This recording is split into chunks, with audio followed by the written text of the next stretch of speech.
Alright. Welcome back to Khorzaire, everybody. Another lovely week, another lovely desert. Today is a special day where we all roll 20s, and whoever wins gets to tell the recap. Uh-oh. Oh yeah, I got this.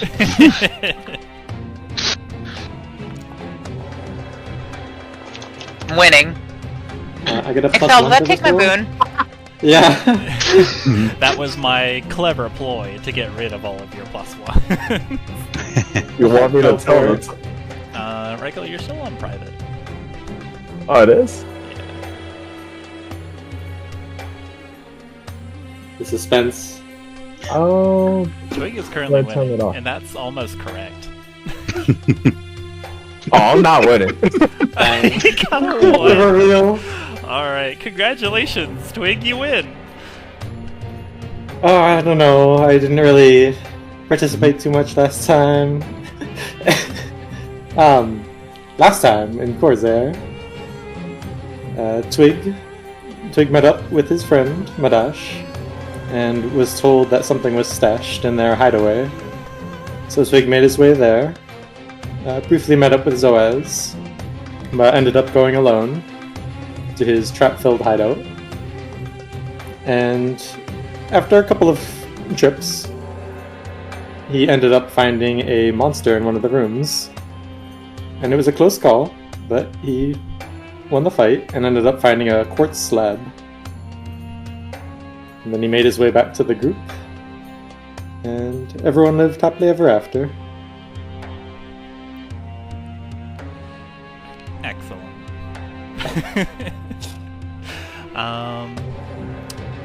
And when he got back to the group, it was next day. And the Zoaz removed the curse from the Ember Blade, leaving Chuman a little bit worse for wear. Chest no longer aflame. Yes. The Ember Blade clattered to the floor and was wrapped up in a bedroll, and currently in possession of Pastiche, who is carrying it over their shoulder. Khorzaire offered to hold on to it, but the group is full of meanies and would not let him become a fire crab. And Unfortunately. we left off with everybody but Chuman feeling refreshed and accomplished. And Zoaz just exited the room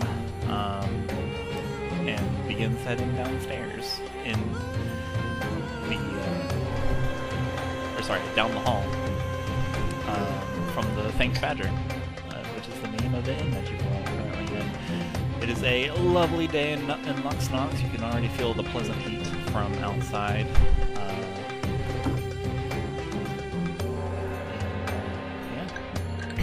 Take it away, you guys. What would you like to do? Let me get some Thanked Badger music going. Thank everybody. Xalia is in your walls. She is scuttling.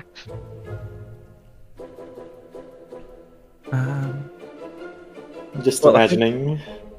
Sorry, go ahead. I think we effectively agreed that after removing the curse from Chuman, we were going to go and, I guess, get an audience with the Merchant Queen. Hopefully. I think that was right. I'm gonna attempt to. Yeah. Let's be off, shall we? She's either available or she's not. And if she's not, we'll find out, I suppose.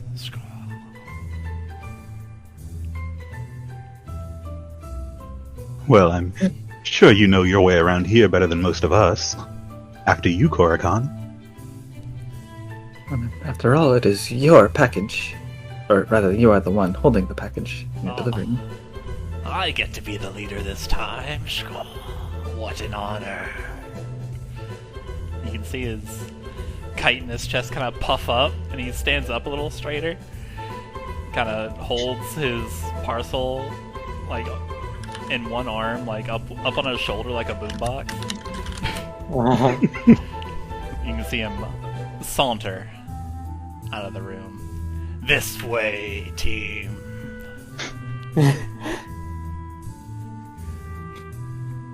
Takes head, shrugs, and follow. Alright. Korikon heads on down. The lobby area appears busy. There are many people sitting at tables. There's like a billion of these people, but nobody has plates. They're all just like sitting and waiting. They look impatient. You guys can continue on, and the bartender nods at you. Looks a little nervous. You can hear, everybody's got decent passive perception. You can hear some kind of commotion coming from the kitchen.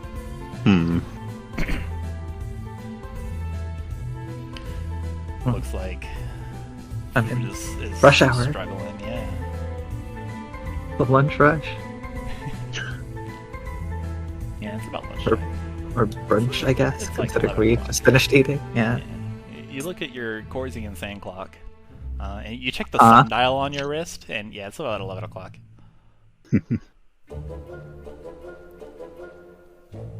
Real technology. Mhm.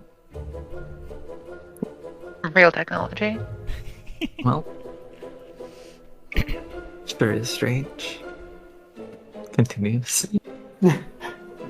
Pastiche is gonna slow down a bit and see if they can get a good look at any of the patrons on the way by. Okay. Throw a perception check my way as leader Korikon is heading towards the outside. Help, I can't get Xalia out of the room. There you go.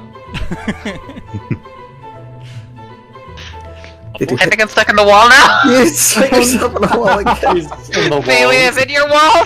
Xalia is actually Literally. on the wall. Twig, like, jumps startled as Xalia oozes onto the wall next to him. Friggin' Lieutenant Hicks from Aliens are coming up.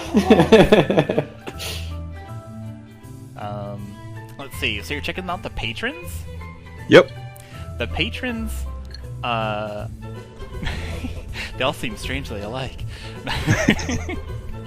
No, they're all different sorts. There's some elves, there's some dwarves, there's some lion people, there's a tiger person, there's a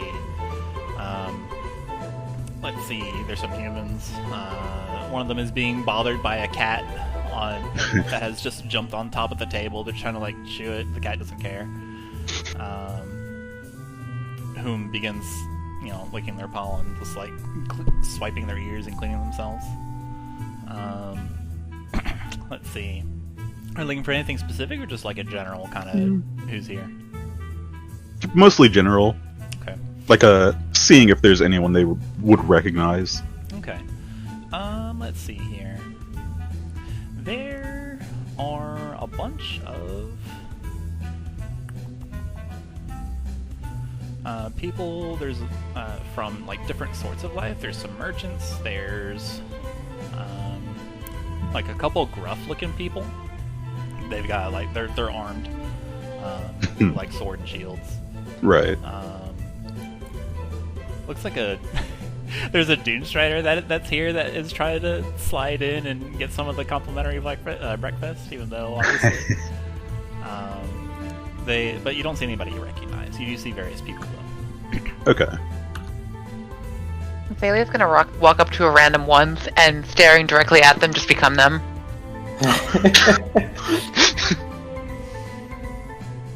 Okay. They make an intimidation check with advantage. And I get the boon to this one, right? Yes. Okay. Situational modifier +1 advantage.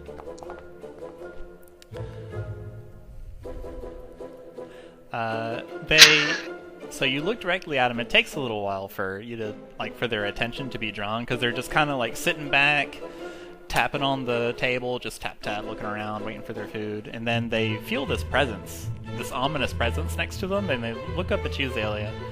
And then, once you see what they are, you turn into an exact replica of this person's face and countenance and build. For current purposes, you look like this token right now, because that's who's looking at you. And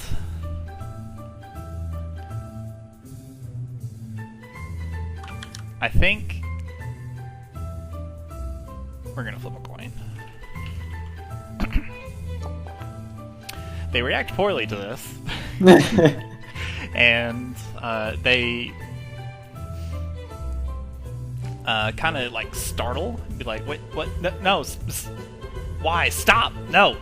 And then they get up and run over to the Doomstrider, and then they point that there's and then they run away.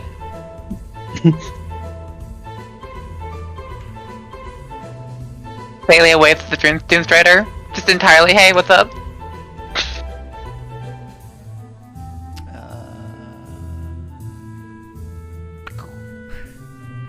The Doomstrider is going to do an insight check. Will you roll me a performance, please? Okay. Wait, no, not insight. Crap, I should use the same face.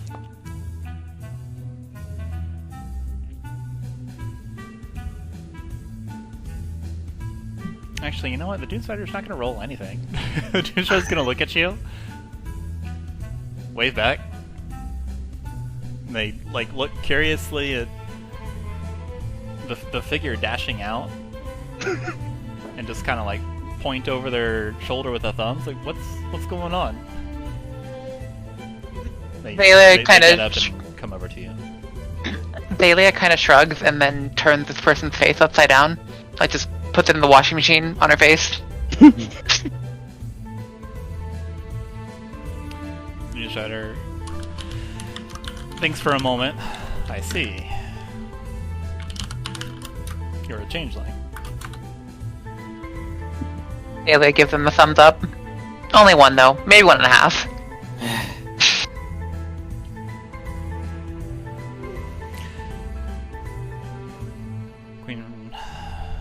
Merchant Queen Zoaz teaches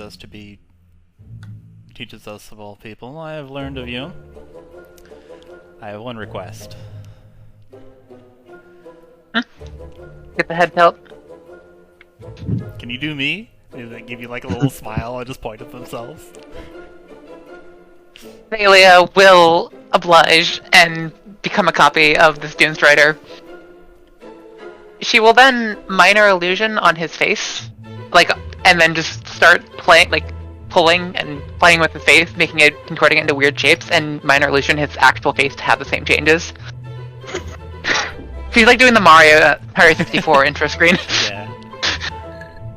Very amusing. Alright, well, be careful. Other people may not be as learned as the Doomstriders of this town. They may startle as you have just experience. Good day. May your belly be full, and as always, please refrain from dying.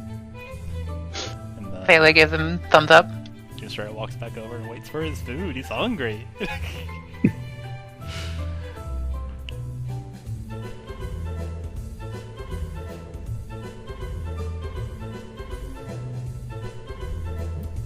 Twig will take a quick glance in the kitchen and see if there's any commotion he can notice. Okay. Perception? Yeah, during this, Zoaz is not having any of it, and he follows Khorzaire right behind him. Twig, you take advantage of this kind of lull where Xalia is becoming another person, and you just take advantage of the the pause in the procession, and then you take a peek in the kitchen. A 24 is pretty good. So yeah, you do get to see that the kitchen is proverbially on fire. Like there's everyone running around, they don't know what to do. There's a bit of, you can spy a bit of obvious panic, and you can see the big huge waiter Minotaur is wearing like a button up. A 24 is pretty good, and you can see the word. You can see like the words are legible to you. It just says bacon strips and bacon strips and bacon strips and bacon strips and bacon strips and bacon strips. But you can see him like kneeling down next to a dwarf who has this like scowl permanently affixed to his face because he is doubled over and just like holding both arms against his stomach, and he looks distended. You look again at the Minotaur's shirt, and there appears to be some sort of gray stuff on it.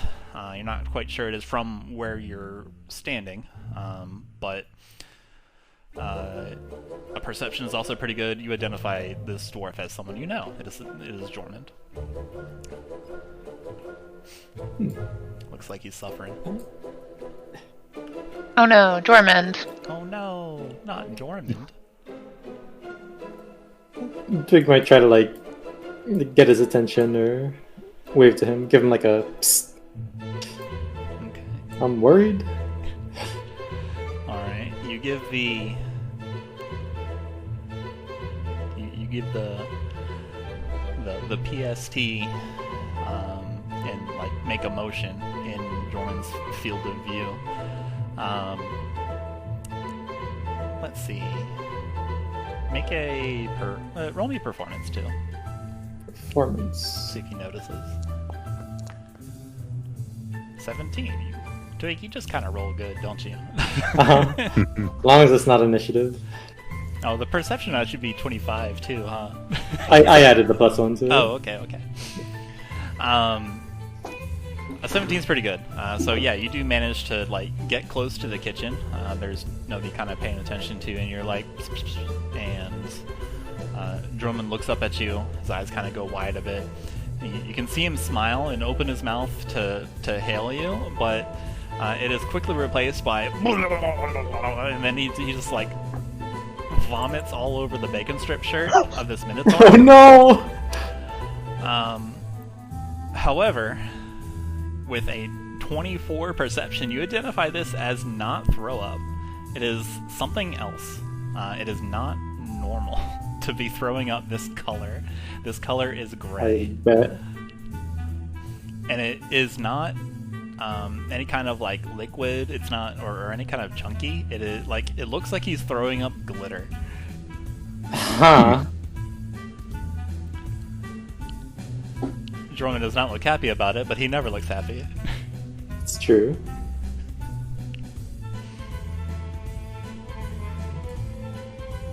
Twig will like look at it, the rest of the group like starting to leave, and he'll look back at Jormund and like mage hand ferry a healing potion over to him. He's got like one hand over like on the Minotaur's shoulder who's kneeling down, and you mage hand a healing potion over to him. He doesn't quite. Oops. Like he reaches for it, and then he hurls again. Glitter, like gray, like motes of glitter going everywhere on the Minotaur's hooves, and then Jormund just pratfalls on the kitchen floor.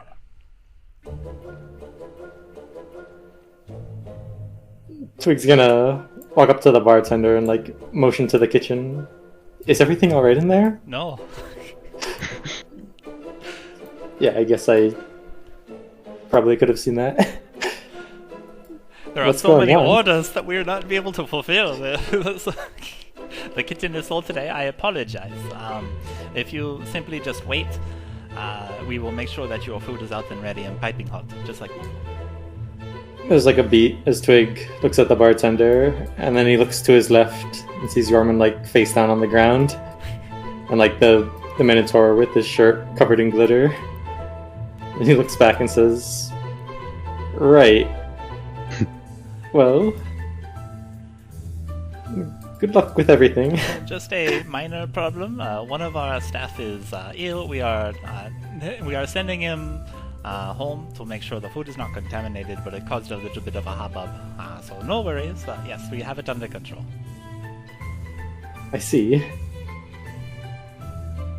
If you're sure it's fine. Yes, totally sure.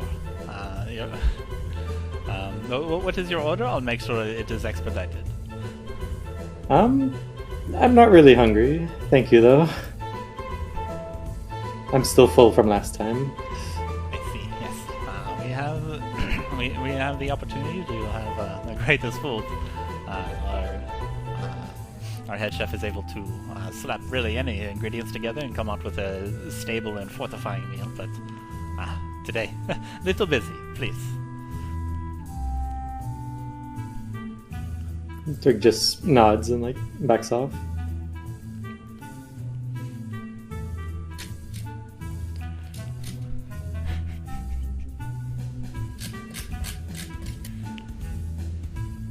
You look left, and you just see the Minotaur with his hands on his horns, looking down. He's looking around. He's trying to scrape this weird dust in a pan or a pot, and then he just slowly moves and drags you out of view.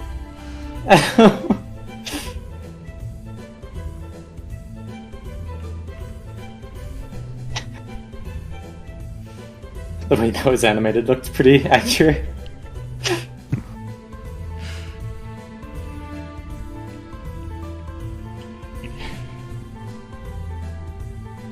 That's what happens.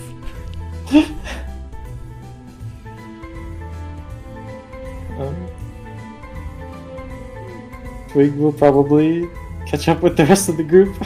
Alright.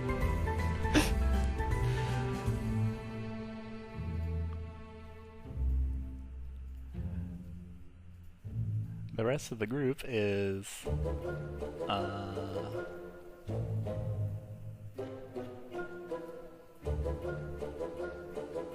where is it? Where is the rest of the group? Where the heck did you guys go? We are loading. The rest of the group is outside. We are loading Luxnox. Mm-hmm. We're just T-posing outside, waiting for the ground to render. Yeah, the rest of the group is just T-posing outside. Imagine what a Xalia T-pose would look like. I don't think it would be stable. I think it would keep the shape of the T, but it would the details would keep changing, ever eternal, ever roiling and evolving. Yeah, I feel like it wouldn't just be one T. It would be every model, every Xalia model, just overlapping each other at once. Yeah. Yeah. At slightly different angles. Exactly. Yeah. Alright. Let's see here. Team leader Khorzaire is in front. And when you get outside, the music changes. No way. Whoa. Let's see. Feed eggs. The rest of you are, as you get out, look around and take in the bright sun of Khorzaire, that ever-burning ball of fire in the sky, just heating, warming the staccato fortified buildings. There's a light breeze wafting through the air that's flapping the colorful linens and cloths and tapestries that are tied to the sides of the otherwise, tan and kind of samey color buildings, giving this little splash everywhere. You can see vases, you can see carpets, you can see stalls. Looks like a lot of people are out and about, and it's another lovely day in Luxnox. And people are preparing for their lovely day. You can see merchants next to the raptors, next to their stall, as you are all moving through the city. You can see merchants next to the raptors, kind of huge, big, oversized feather quills where they're writing down, where they're just collecting inventory, writing down with their ledgers and everything. You can see them like visibly counting things. Some are fancy enough to have dictation quills, where instead of writing, they're merely speaking, and the quill writes it. These people you can hear they're kind of muttering about how they have to restock their supplies. Something like, thank goodness that new merchant showed up. They've got plenty of all kinds of ore and such. Let's see here.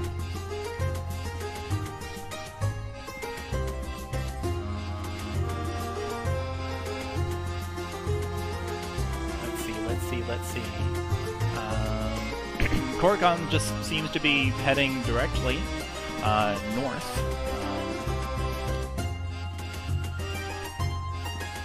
One time he veers to the right, or veers to the east, and takes a bridge. He kind of looks back over his shoulder to look at you all to see if, like, kind of coyly to see if you follow him. Xalia is roiling through the streets, harassing passerby. Pastiche would not be far behind. Khorzaire, that is.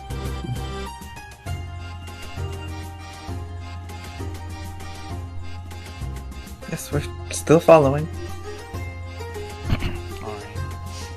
And then Khorzaire takes the next bridge back west, over to the other side. You're briefly in Nox, then you're back in Lux. You can see Khorzaire appears to be having a good time. You can see let's see here. These streets are certainly lively. You can see raptors passing you by. Xalia, as you're harassing people. Like, you brush up against a raptor, and kind of startle a little bit. Then it just kind of and then runs back, or catches up to its merchant. Let's see. There's people pushing boats through the canals. The canals are nice and peaceful with just a soft little wave from the breeze. Lots of hubbub. You can see. Let's see. As you guys are all just kind of like taking in the sights of wonderful Luxnox, heading towards the larger building towards the north, where the kind of seat of power is in Luxnox and Alga, where Merchant Queen's Array chills out. Let's see. Khorzaire does kind of turn around and starts walking backwards. Facing you. Pastiche, you said you're right behind him? Mm-hmm. Okay. He talks directly to you. Pastiche. Yes? I had an idea. You go on. You need to transport the Ember Blade without drawing too much attention to it. Yes? I'm not going to ask for it again, though it would be funny, but after this delivery, I realized we will have a box. We could put it in my box. And I will give the box to you. And then you will have a box. And there are no tricks to this box, yes? There's only a trick to the current box, but I imagine that Merchant Queen Xalia will take that trick away. He kind of he claws the padlock on it. You imagine, or you are certain? Well, I cannot be certain what Queen Xalia will do, but I will keep your offer in mind. For now, the bedroll will do. one box coming right at you, Pastiche. He turns back around and continues sauntering.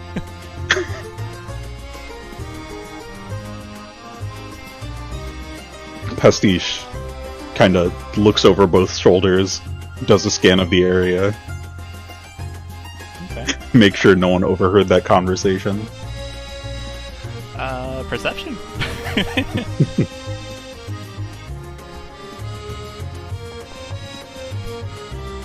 Okay, looks good. Everyone just seems to be minding their own business. You're currently moving through a lot of merchants, Right. who Yeah. are otherwise busy, like taking stock in inventory. You do hear someone mention that you need that the the new tabaxi merchant in town is probably making a killing. There's someone muttering about how they should hit up the apothecary to get some brews made. You overhear some Doomstriders loudly talking. Everybody hears this. You overhear some Doomstriders loudly talking about and grumbling about their new posts, about how there's something in the water. And it appeared yesterday, and so now they have to split their shifts and scan the canals and patrol the canals, lest there be a danger to any of the boatmen going around.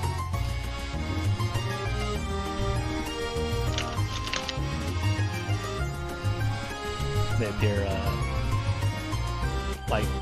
grumpy about it. It's like, I can't believe we've got to do this. Somebody probably just thought they saw something. It's not even real.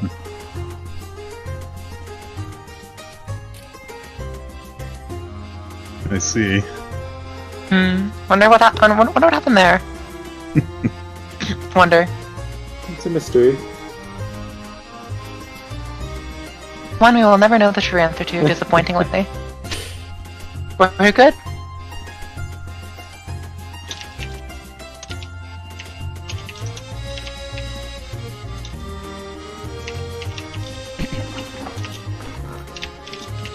Let's see. As you're walking through, you're heading in, you're just going block by city block. There is Pastiche. You're just kind of looking around, trying to keep a keen eye, knowing what you have on your back, and following Korrikan. He seems to be enjoying himself. He's at the end of his journey on ostensibly. So he's about to make a delivery. He's about to finish his task. So he seems pleased. Zoaz is just resolute beside him, walking with his staff. Seems kind of serious. Zoaz does.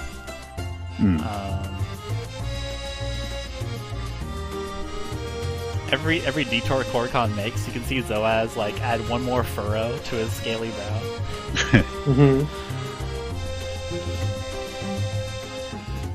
Let's see here. You wind through the bridges of both Lux and Nox. You jump. Well, here, let me take you back over here. This is some more fun map, I think. That more accurate displays what you're going through. So you jump over the canal, and then Korrikan takes you down a flight of stairs, like sandstone steps, just pop, pop, pop, pop, and then he takes you back west through one of these kind of undersea aquarium type glass tunnels where you're underneath the water, and you can see a couple fish going by. You can see some underwater plant life, and you can see the bottoms of boats as they are sailing around, and you can see these long sticks coming from the boats that the Fremen are using to push their vessels along. If you weren't on a mission, it'd be a nice town to stay in, a pleasant living space, and yeah.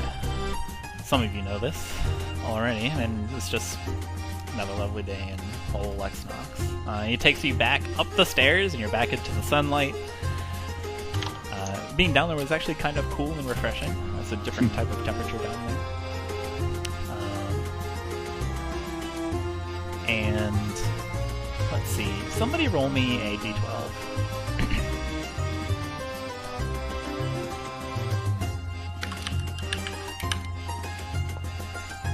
Oops. Let's see. I'll take both. We all did it at the same time. Yeah, I'll take both. A 7. No way. Alright. So you pass. As you come up from the aquatic tunnel,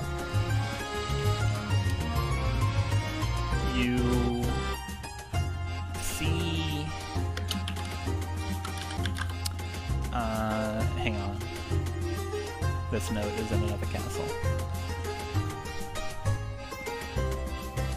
You see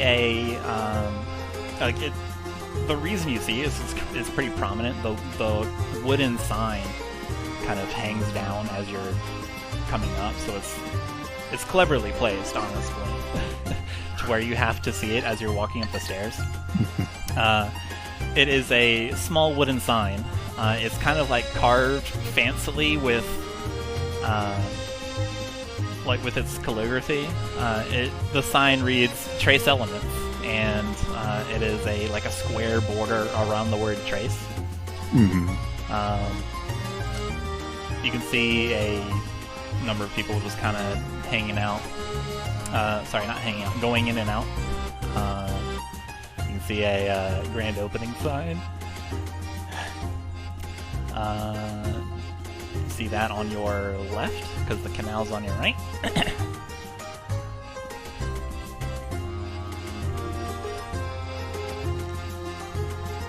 see. Neat.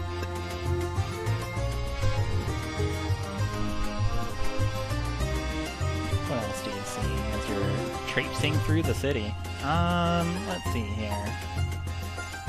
Oh, Twig. Let's see. We also got a 1. That one is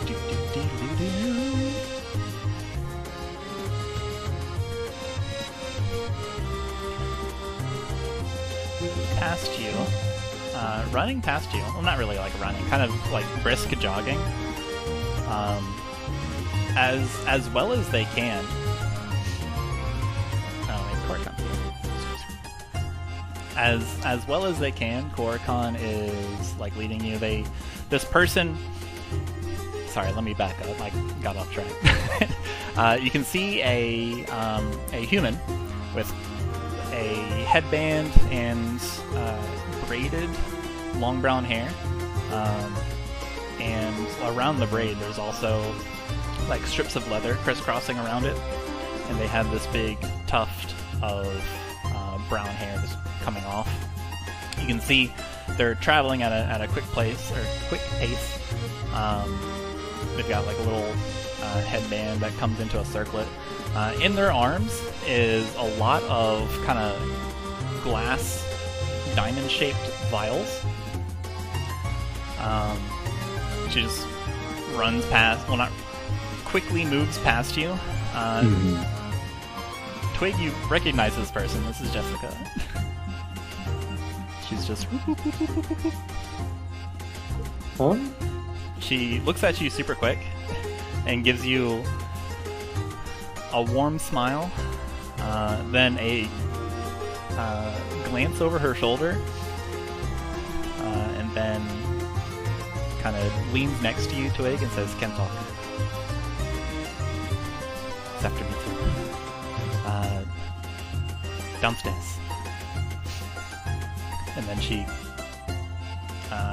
says this all in one motion. She doesn't stop moving, and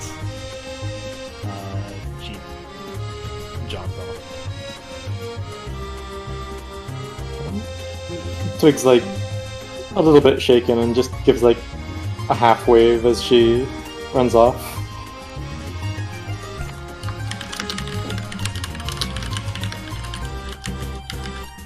Is she going like in the direction that we're coming from? She is traveling in the direction that you are coming from, correct. She goes down the stairs into the into that little kind of undersea tunnel spot, and then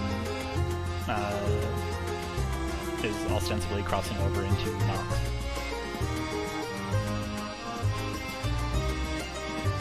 About how close would we be to the getting to Zoaz? It is probably about, at the pace that Korakon's going, Yeah. probably about 20 minutes, much to Zoaz's chagrin.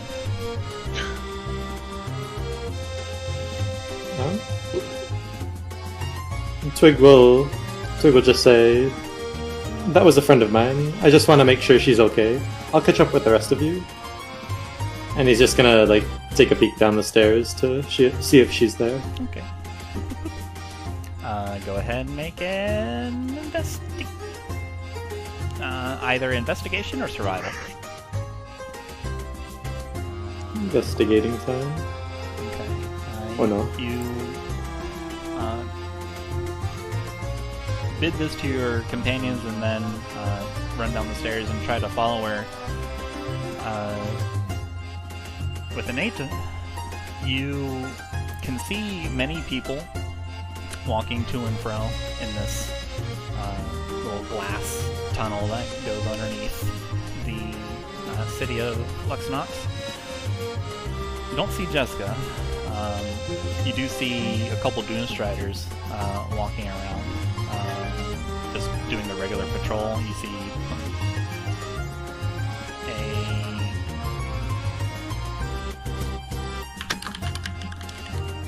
let's see here.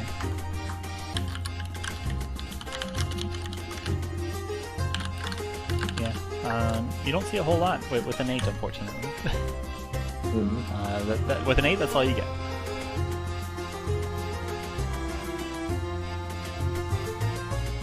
Twig will spend a little more time, like, looking left and right, making sure he didn't miss her.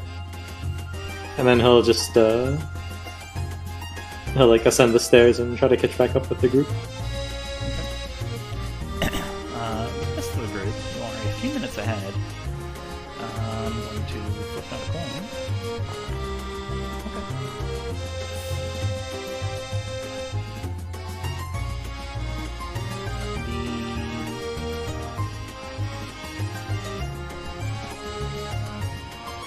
Way ahead. Let's see. Pastiche. You can see Korakon slow to a stop. And then everyone behind Pastiche, or Korakon and Zoaz, slow to a stop. And then you can see everyone else can see Pastiche slow to a stop. We're kind of like this, I think.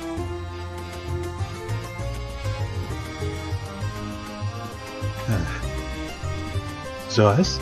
Korakon? Is this the place?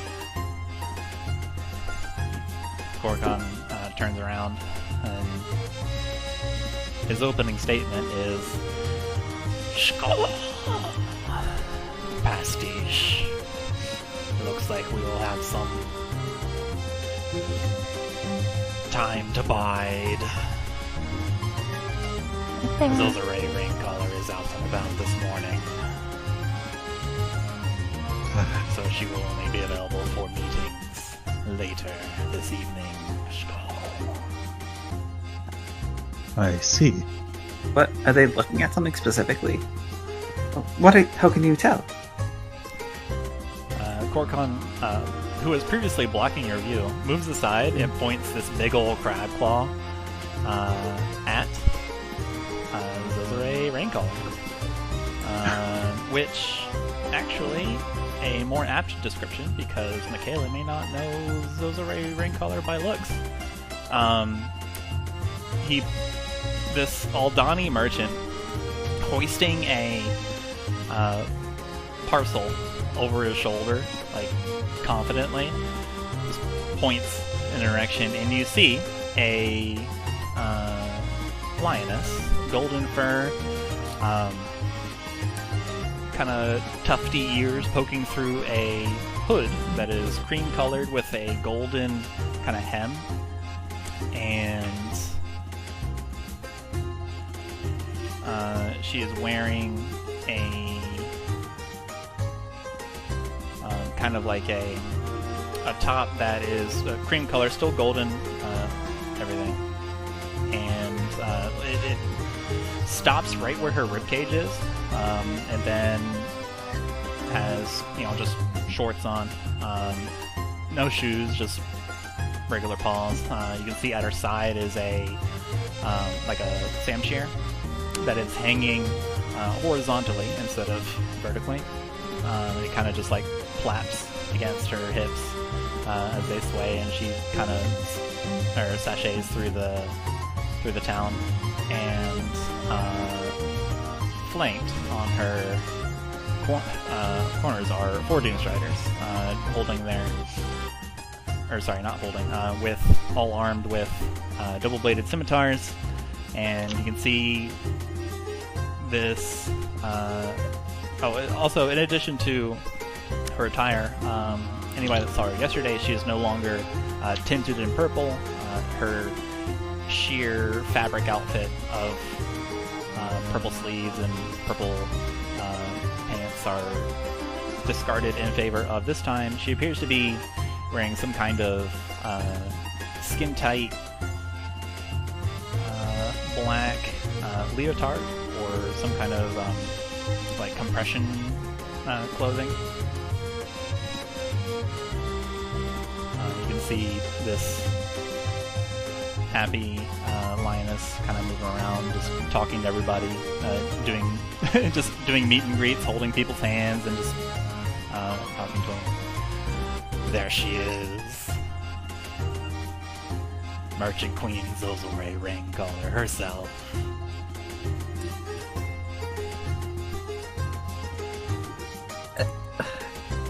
It's just like meeting with general people, right? Like the populace. It's not like she's. That's what it seems like, yeah. Right? Okay. You said that the Merchant Queen was approachable when out and about. Could we not simply, I suppose, join the line? Approach her now.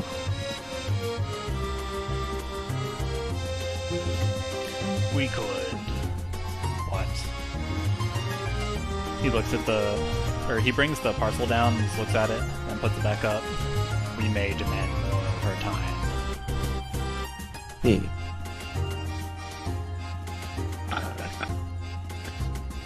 Well, is there a way that we can reserve some of that time, specifically? We could simply ask, you're right. Thalia's gonna walk up and stand in line. She still looks like a Doomstrider, with Mario 64 title screen face.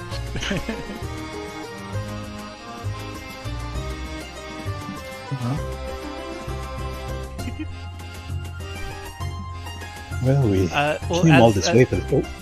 Before we start Pastiche, as a point, there's not really like a queue. It's just she's approaching everybody. People aren't going up to talk to Zozelray. Zozelray is going to talk to everybody. Right. Thalia's gonna try to walk up to her. Makayla didn't mean like line literally. It's more just like join the masses and approach. Okay.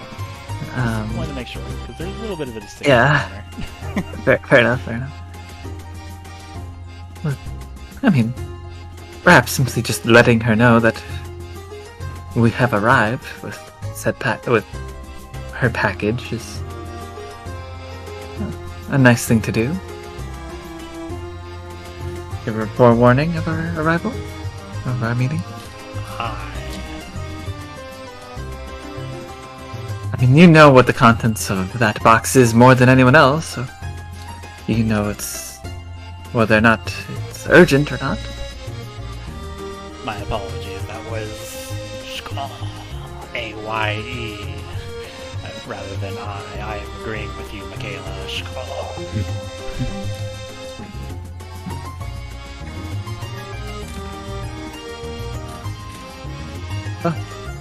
It is true I know what's in this box, but I haven't the foggiest why it's important, other than it's worth, he kind of like looks at you, a lot of money. See. One might say, priceless.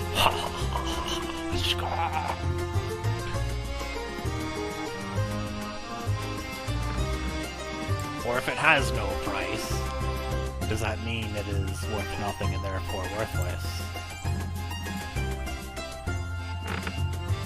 perhaps it's worth nothing at all. You see him bring a crab claw up to his mandible. Korakhan, it's all a matter of perspective. Pastiche, what if this was all for naught? Well, then we did our job admirably. I cannot imagine a merchant queen requesting a completely worthless object. Suddenly I'm feeling nervous.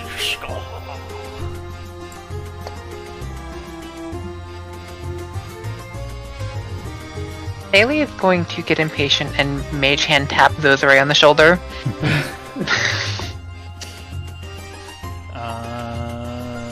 Okay. A ghostly hand apparates out from Doomstrider Xalia with stretched and contorted face. Or sorry, probably distorted is probably more apt. Just and goes to tap Zoaz on the shoulder. She is currently facing kind of at a 90-degree angle from you. She's chatting up a merchant. Big ol' smile on her face. The longest teeth kind of showing behind her lips as she's just got this wide smile. She appears to be enjoying herself, and you tap her on the shoulder, and then you can see her ears kind of like flick and wiggle. And she bids the merchant goodbye, and then finally turns. She sees the ghostly hand. She looks at it, and then extends a paw to handshake. Bailey will shake back with the ghostly hand. You can hear her say, "How do you do, Mr. Hand? Are you having a good day?" Bailey will kind of give like the hand wiggle kinda gesture, and then the hand will point directly at Korakhan. I'm gonna imagine Makayla was like faced away from Xalia talking to Korakhan at this moment. No clue.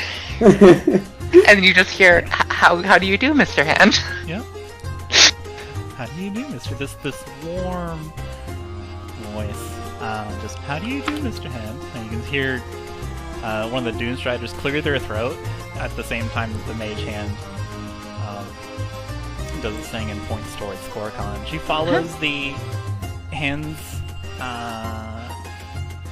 indication, and she looks at Korakhan, this Aldani merchant, this hero of this delivery man, this hero of delivery people everywhere,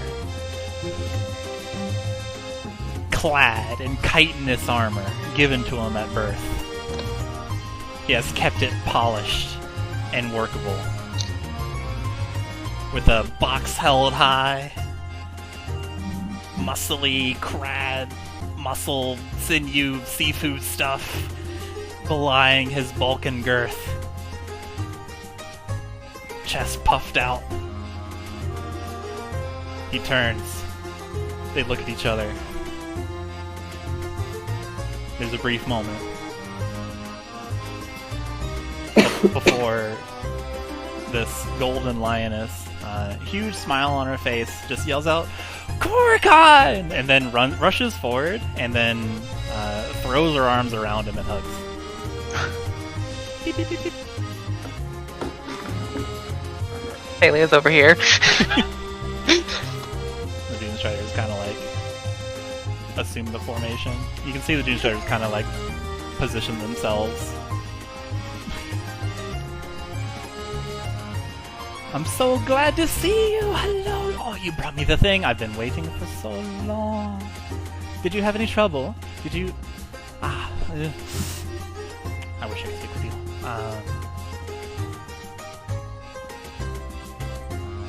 Well, first questions first. Are you hurt? No, my lady. Are you fed? No, my lady. Well...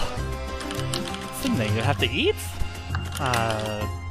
You can see this lioness start like looking around, frantically looking left, looking right for some form of food stall.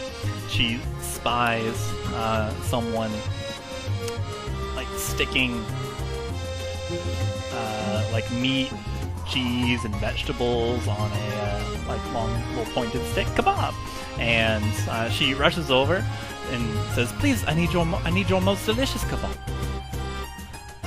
And this interaction, the store owner is kind of taken aback and says, "Oh well, merchant queen, here you are. I made it just fresh for you. Oh, it's not for me. It's for my Dani over there. I made it for everyone in Luxnox. You may have it. No, please let me pay you. How much is it? These are only 2 copper. This cheap food provided by your lush green rain hanging garden." She forks over several coins, just and she races the kebab and races back to Korrikan and hands it to him. This big old crab claw clamps around it, and he just holds it to his face. And as you all know how Korrikan eats, he just holds it near his face, and his mandibles kind of do mandible motions, and then the kebab slowly gets smaller. You don't see anything actually go in his mouth. It's just Okay, that makes a very quiet side comment to, I guess, Pastiche, or whoever would be next to her. We're just breakfast wasn't that long ago. Well, I didn't eat you can much. Hear, as soon as you say this, Pastiche, All those peppers got to you? Zozare's ears, fluffy ears, just flick, and she peeks. She cranes her neck, looks past Korrikan at you, Pastiche. You haven't eaten either. Well, Your Majesty, I have eaten. It was just a small meal.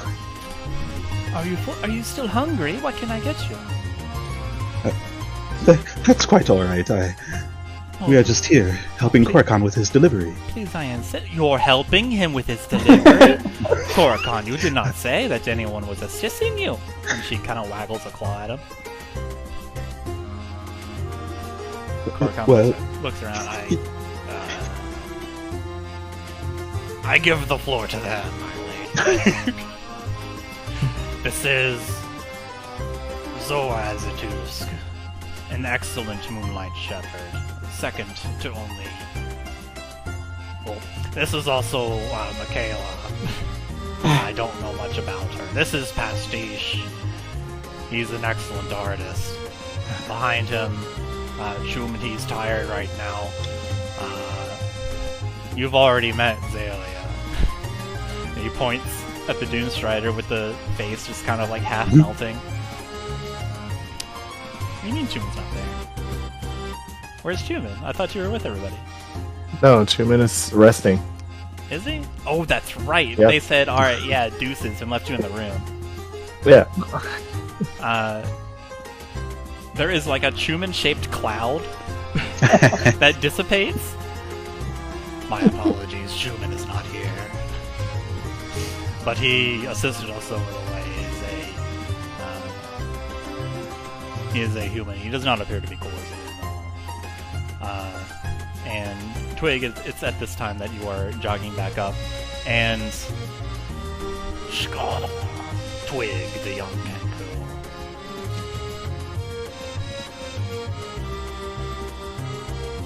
I'll hush now. You all may speak. Surely. Zozare's has this wide smile, and in talking with her and chatting, her voice is very warm, very pleasant. Talking to her is easy, and she's truly an approachable lioness. You feel at ease with her and just comfortable, really. As you're conversing with her, she's smiling the entire time, touching you and holding your hand warmly, just showing that she's interested. She listens to each of you intently. She asks, any questions? Well, where did you all come from? How did you... I assume you are a team of delivery assistants. Are you all Moonlight Shepherds? Zoaz, did you assemble this team? Who did you train under? He just asks question after question.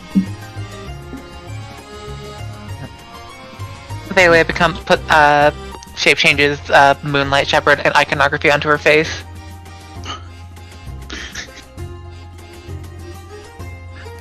Xalia, when you return, Zoaz doesn't give you a second look. She just smiles and let's see. She smiles and like takes up your hand and says, "Oh, it is nice to see a changeling." Just instantly, give a thumbs up. It's instantly like it's maybe a little too early. And then she smiles and returns your thumb.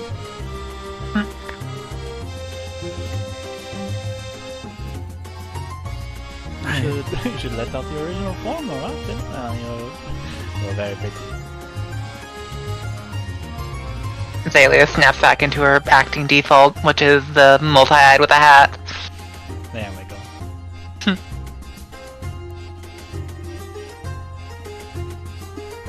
We are not Moonlight Shepherds, except for Zoaz, of course. We were... well... all had a shared interest in traveling to this great city, Your Eminence, but we were, I believe, requested to travel and escort Khorzaire by a man named King. Can I look at Twig?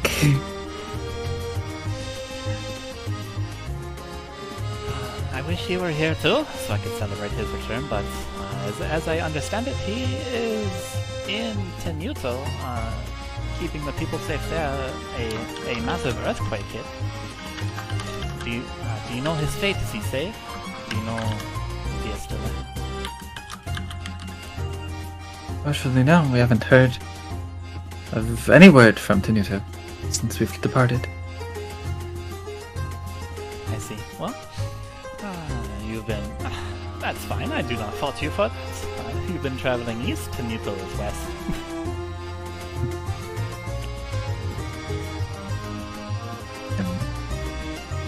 Long journey.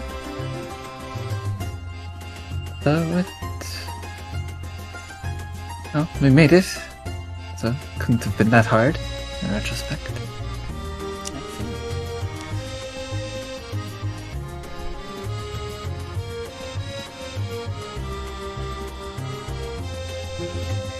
You said, she looks down at little Kenku, and she gives you a warm smile. You said your name was Twig? Twig nods. She gives you a knowing smile. I've heard much about you from King. I'm glad to see you home. Twig, grimaces a little bit, but nods and but smiles and says, "Thank you." She sticks out her tongue a bit and then looks over.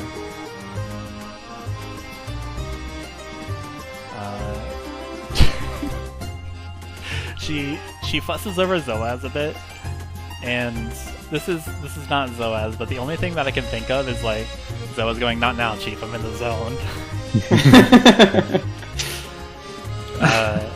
What Zoaz actually says is, "Yes, thank you very much, Merchant Queen Zoaz. We have traveled far, yes.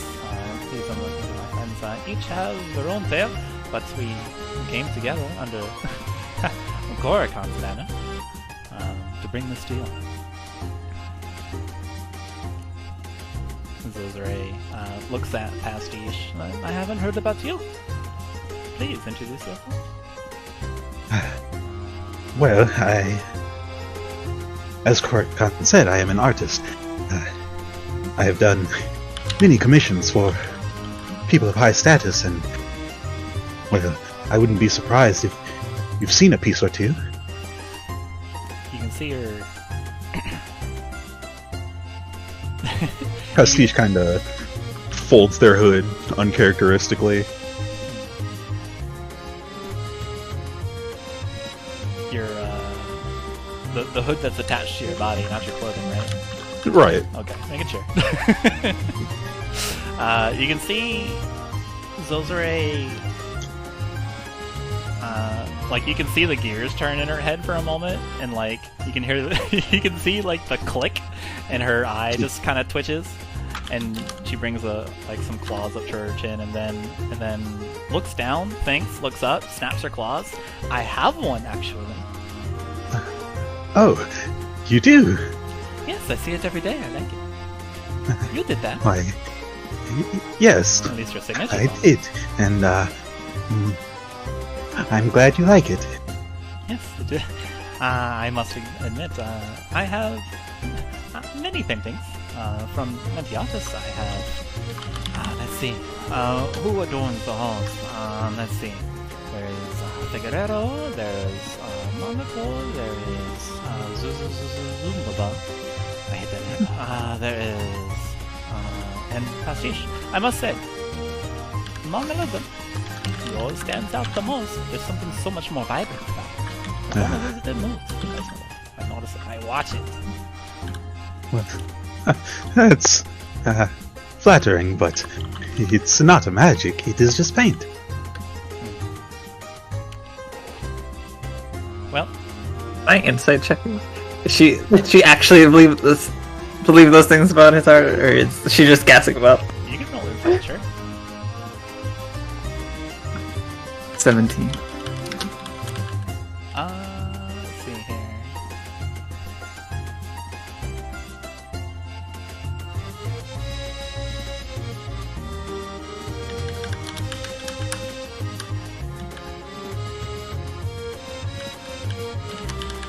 Seventeen's pretty good. It appears that she's being genuine. She does like it. Okay. The entire time that she's talking, she's animated, like she's moving her head, like moving her upper body. There's like the little soft like fluff of her like dangly strips of clothing that are on her, and she's just got this smile the entire time. She's looking directly into Pastiche's purple eyes there, and as she speaks to him. That's all.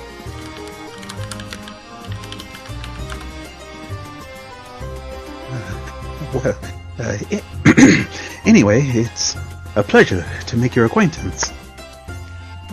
Yes, indeed. I don't often get to meet people as famous as yourself. She gives you a big smile, a big toothy smile. I assure you, the pleasure is all mine. At this point, you notice that at some point during the conversation, she has taken your hand in hers, and she's just holding it, and she looks around. Khorzaire, I am very happy that you are here. She lets go of your hand, Pastiche, and she moves back to Khorzaire.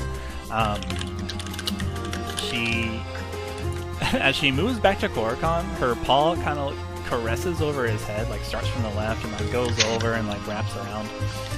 Khorzaire, I've been waiting for you very long. I see you have brought the delivery that I asked for. Very well. Are you sure that the thing is still in there? Have you looked?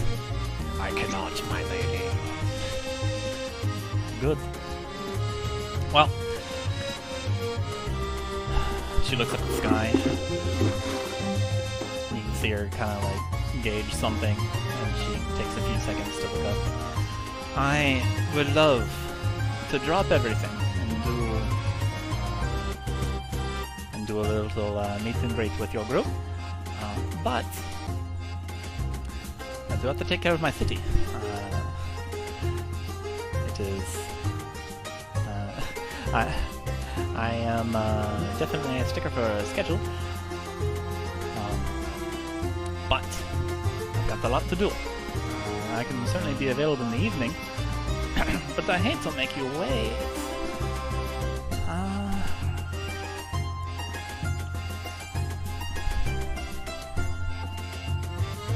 tell you what. I will be devious and naughty, and I will put off one of my tasks. And we can meet earlier. Does that sound good?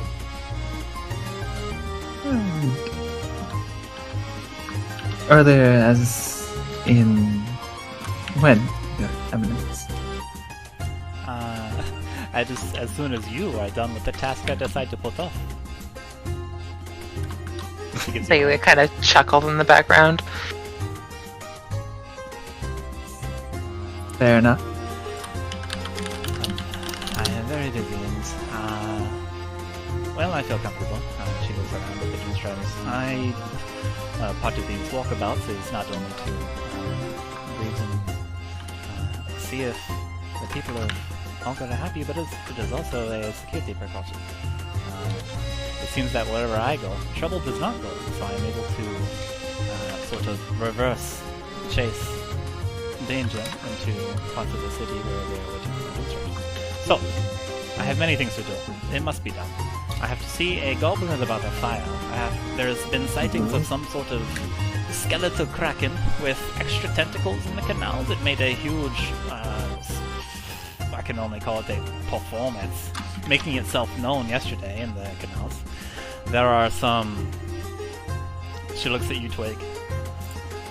Rats deep in the sewers. I want to help them scurry on their way, but rats fear predators such as me. There are... Let's see. Twig, like, tilts his head a little and just quietly says, "Rats?" Oh, is that the one you chose?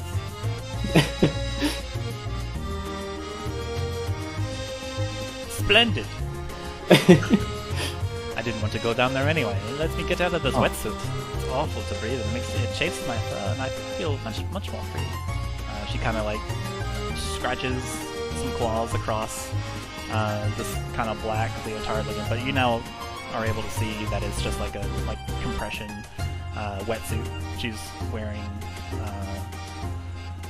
like half scuba gear.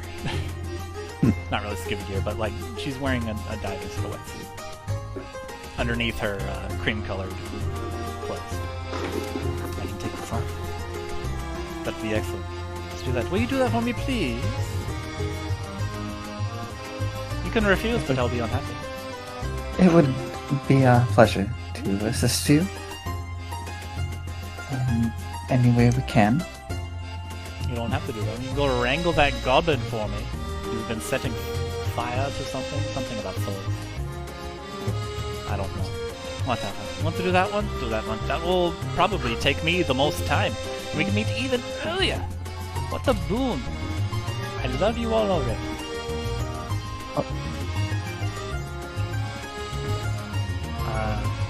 She whistles, like, and then brings, like, her Doomstriders come up to her. A curtain, if you please. Doomstriders all kind of like, she takes a step back, and the Doomstriders all like circle around. They hold up their double-bladed scimitars as like some sort of shield wall maneuver in obscure Merchant Queen Zoaz Raincaller. This line is from view all over, and you can see like her top just go flying, and then you can see the wetsuit go flying, and then she catches the hood back in midair and puts it back on, and then there she is, redressed but without the wetsuit, which is on the floor. She grabs it and like tucks it in her arm. This feels so much better.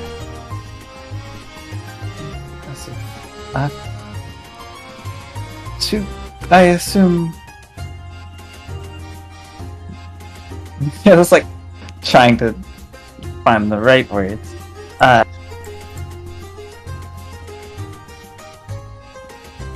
Would you prefer us?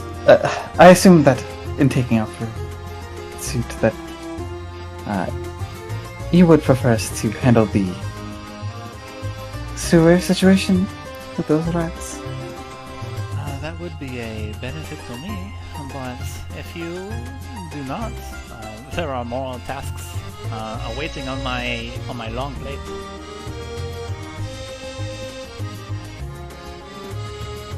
Looks I'm simply thinking of around. the time perspective.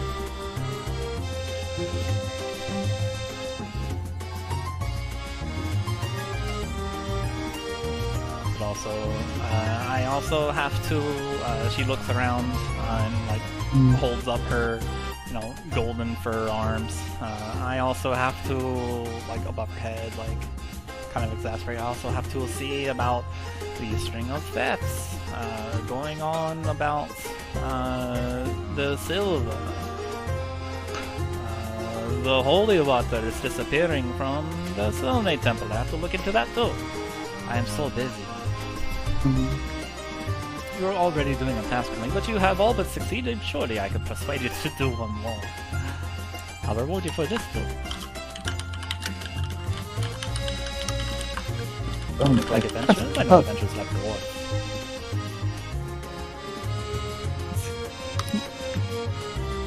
Looks at the rest of the group.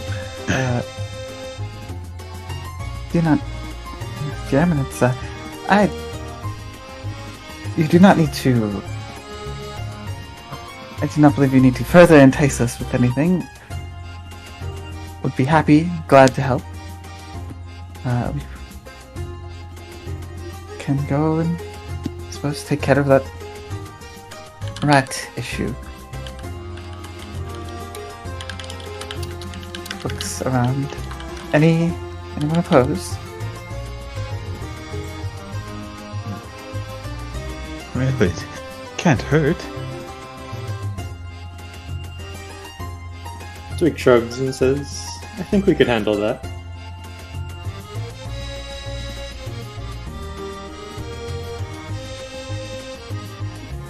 And here's Zoaz sigh. Yes, we can. It would be perfect. He just taps his staff on the sand, and the sandstone just pop, pop. Surely. We'll have it taken care of with haste.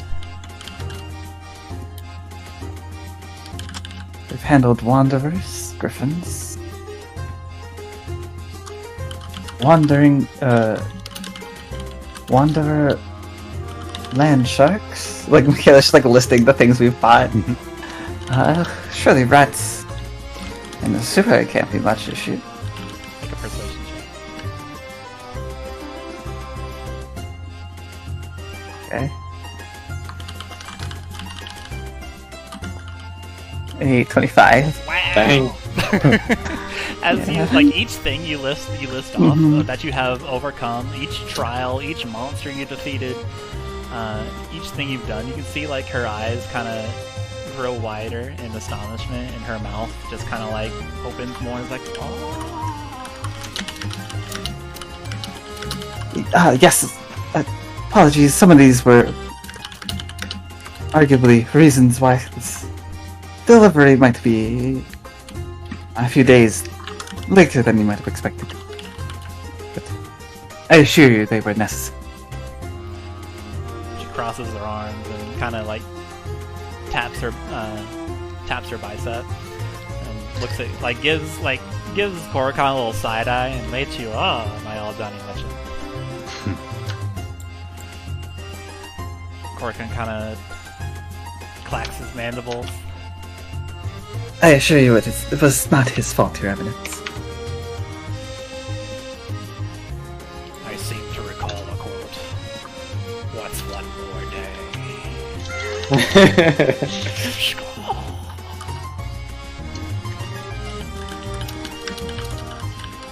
I assure you all of our delays and detours were of vital importance. We can... If you wish for explanation, we can provide it in our meeting later today. Sure, I would be glad to hear the tape, but later. And she wags her tail. Swishes it once. Then, I believe, we shall be seeing you then. Where should we meet later? At the,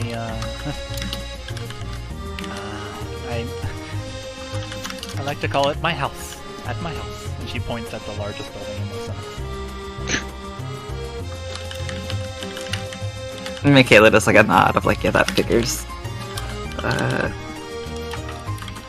Will do, Your Eminence. Thank you very much. I have utmost trust in you.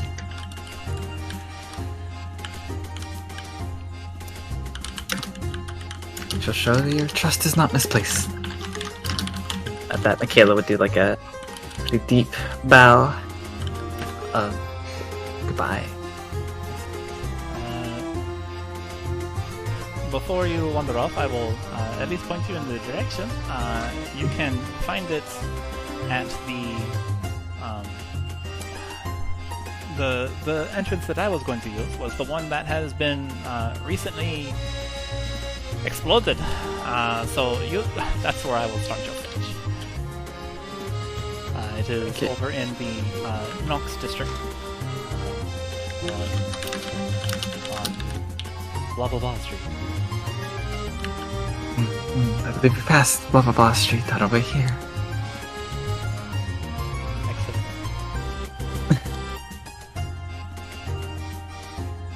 Well, Yeah, and with that, well, I guess Makayla would wait for you dismissed.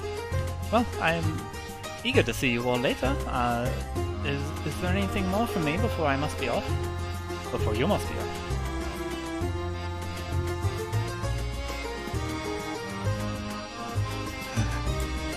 I believe we can get right to it.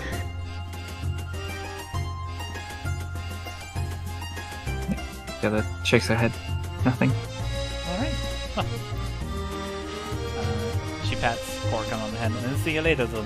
And she gives like a little step back and crosses her hind paws and does a little curtsy. And she smiles, runs over, buys another kebab, and then you can see her chomping on it as she kind of like almost happily jumping walks. Like she doesn't walk normally with a normal gait. She's just like hopping from hind paw to hind paw, and you can hear her kind of say, you can hear her say, "What shall we do first? The theater? No, let's go see the goblin about the fire." And she's like far ahead of the Doomstriders, who are just walking casually after her. Just bloop, bloop, bloop, bloop. And then there she goes.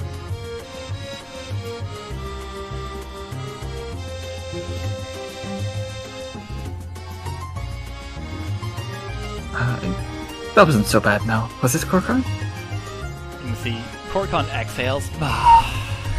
And his chest, like, his puffed up chest, like, deflates, and he goes back to slouching, and it's like... Yes, Makayla. That was an excellent meeting.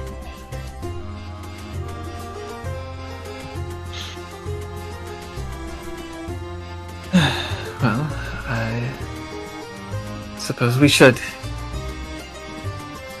get going on our task assigned to us, though I suppose you do not have to come with us if you do not wish to. You would leave me by my lonesome once again. When I there's believe- a sewer to infiltrate. What kind of cowardly crap do you take me for, Makayla? Of course I'll stay behind. Perhaps you could keep Chuman company as he recovers. However, Skull, an idea comes to mind. I could be a powerful asset to your team. He kind of like looks at you. If only I were to become No. a flaming hero of all crabdom, of all Aldani peoples. I could hold Thalia, minor illusions, a fire on his heart. Pastiche is slowly backing away from Coricon. I could For his hoist entire mine spiel. fire sword and slice, torch.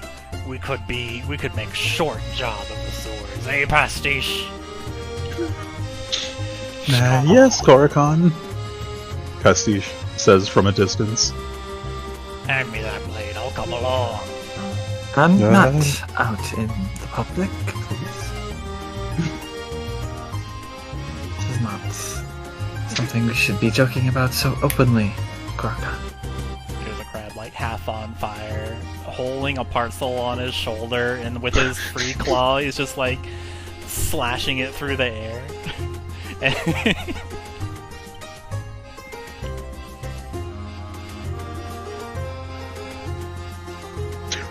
The fact that we hold this blade with us is not, and should not be, something we try to announce, even jokingly, to a crowd after having just spoken with a merchant queen. Make a persuasion check with advantage.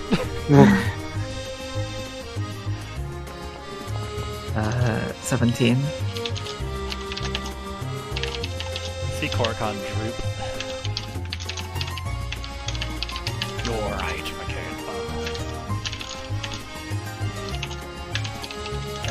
It certainly does something.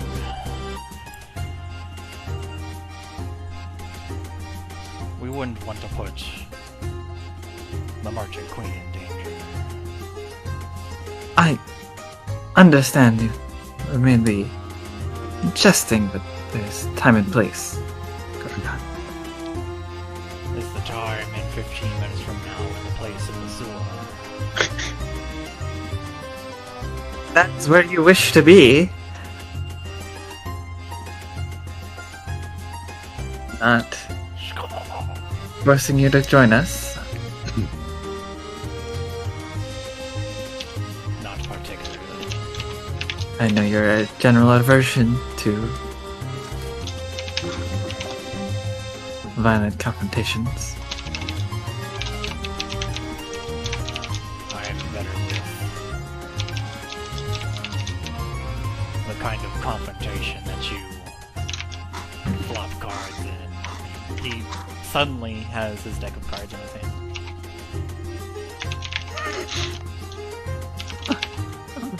Xalia Minor Illusions a new card on top of the card.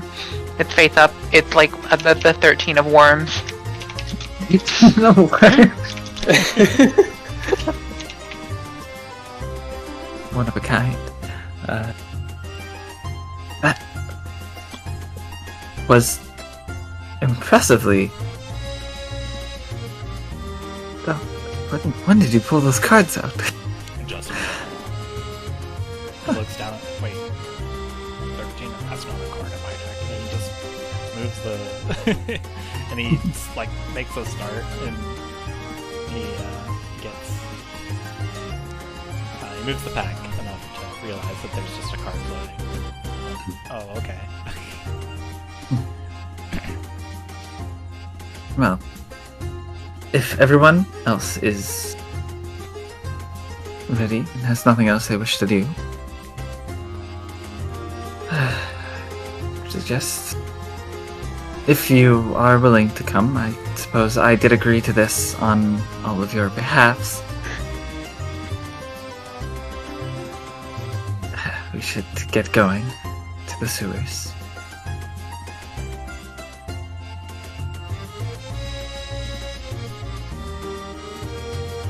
If anyone is in disagreement.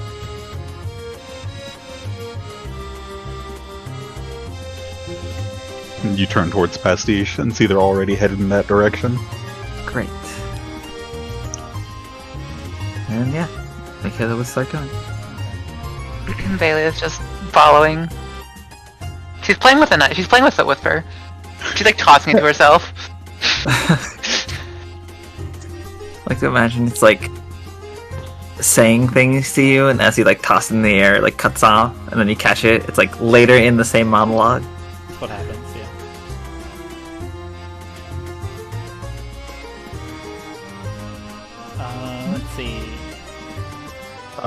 Quick quickly, how much time has this passed between this? Probably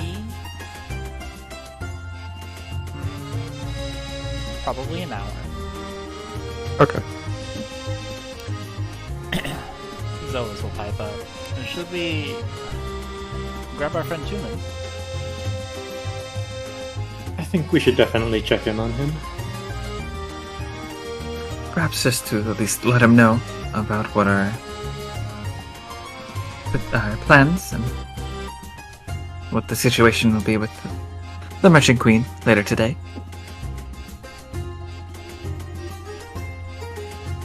A suggestion. Zoaz leads the group back to the Thanked Badger, the lovely inn of your choice, and you're able to kind of fast forward chipmunk sounds, and then Chuman, they kick the door down, and then there's your party of companions. Human startled, awake from the sudden noise from the door. Oh, it is you and the rest of the group. So, did you have to slam the door open? It was Korrigan. Human rubs his eyes and then sees that it's Korrigan. Never mind. Did you all find the Merchant Queen? Has everything been smoothly? Well, we did find her. We won't actually be able to meet with her properly until later. Before we get into that, are you doing okay, Chuman? Well, I am still feeling tired, but better than earlier. I'm at least able to move around. That is better. That is good.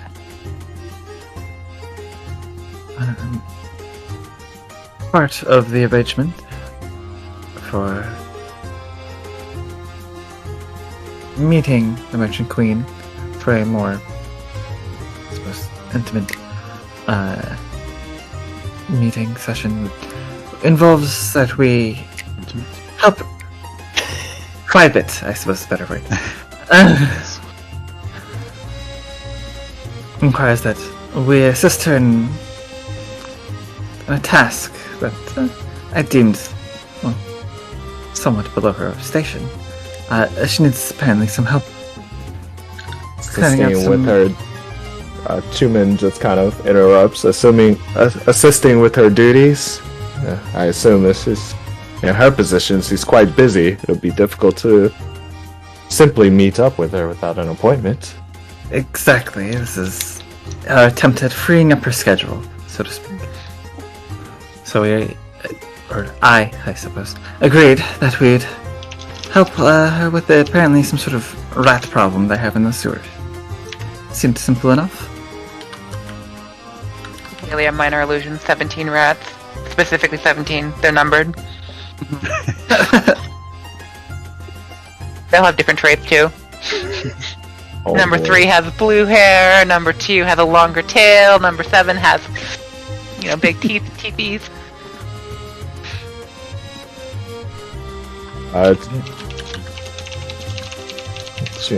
Rat problem. I mean, this is Luxnox, though. It's quote-unquote one of the safest cities in all of Khorzaire. How bad can a rat problem really be?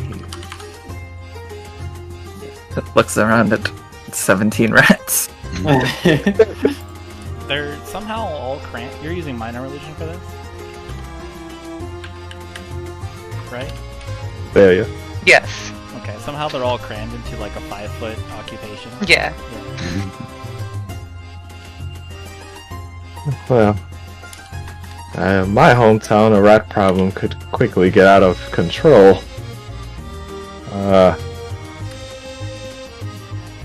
Let's, rather than worry, it should be all right. Do you need me to come along, or are you? That is up to you. If you feel up to it. If you're feeling well enough. I think I'm doing fine enough to walk. And besides, I'd rather not be cooped up in a room all day.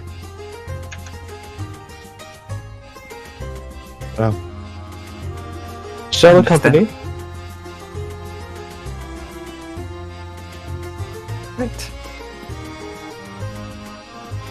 And Makayla will then turn to Korkan. And have you made a decision? Are you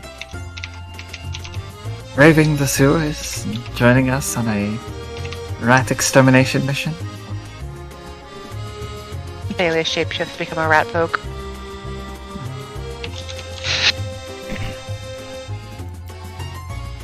Korkan. Or do you wish to spend the rest of your day in nice leisure relaxation? I don't have a weapon.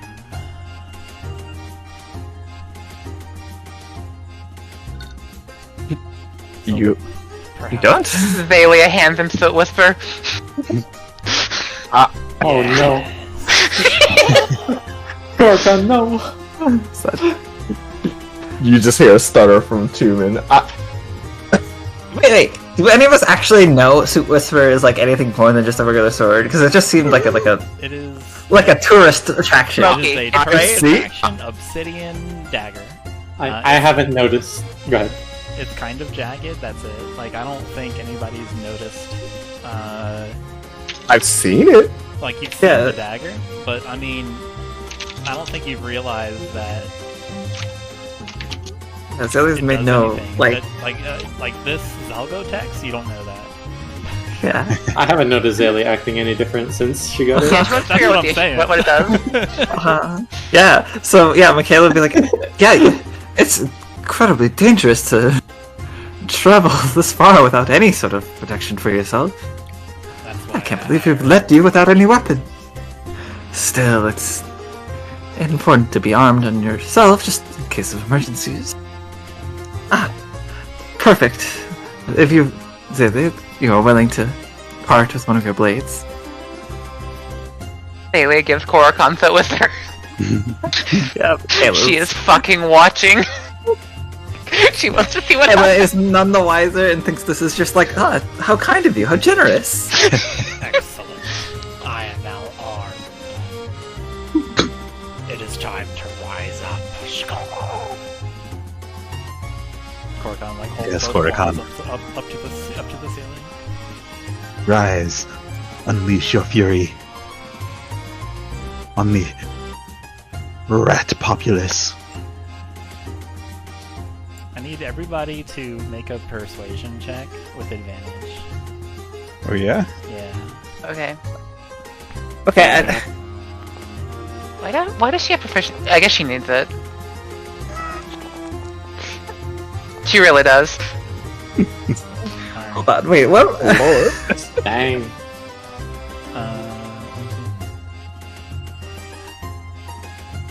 All Makayla is trying to persuade Korkan is to be armed. Zoaz doesn't say anything. We're not gonna make him He's just been watching. Zoaz looks like in the zone today. He's just a serious face. He's like, I'm gonna get this done. And even this situation is no different.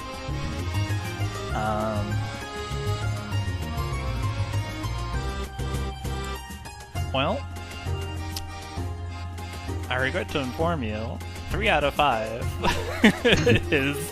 is under what was required to bring Korkan along. Even though those are really good rolls on the successes. Korkan brings his claws back down There are many dangers in the sewers, and I feel safe and comfortable with you all. And with this weapon, I believe I could hold it. But it has just come to my attention that I do not have any training in such a weapon. I am a falter, and I do not wish to be a burden when you have done so much for me. Pastiche quickly pipes up. Ah, what a shame, as their grip on the bedroll finally loosens. Xalia takes back the whisper, and she just kind of stares at it. She shakes it around. Shakes it around more. She's shaking this thing like a goddamn can of beans.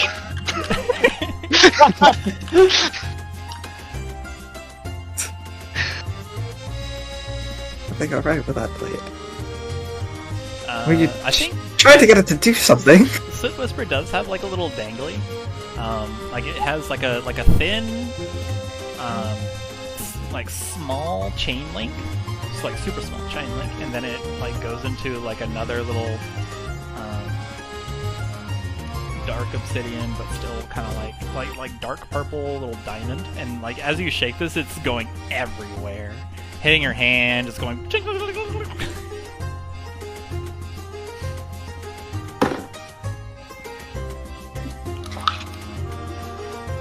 Were you trying to do something with that blade?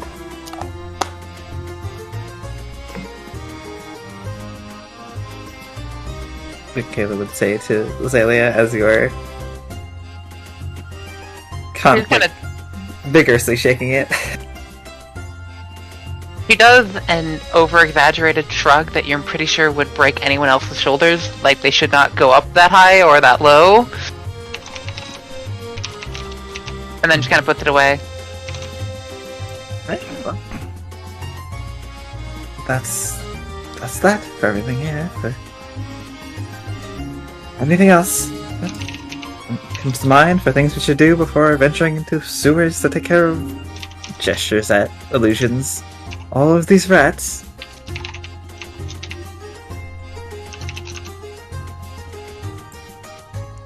Alright then. I have an idea. Yes. If you pass me that flaming sword, Alright, I could let's practice on these rats, and then I could be a true asset to the team. You are not Perhaps- to touch that sword, please. Perhaps practice. Perhaps use this time to maybe go out and find some sort of basic manuals or someone to teach you the blade. Might be a useful skill to have. Who knows, if you prove yourself talented enough fighter, maybe one day you can hold a legendary sword. Korrikan looks at you. Makayla's like saying this as she's leaving.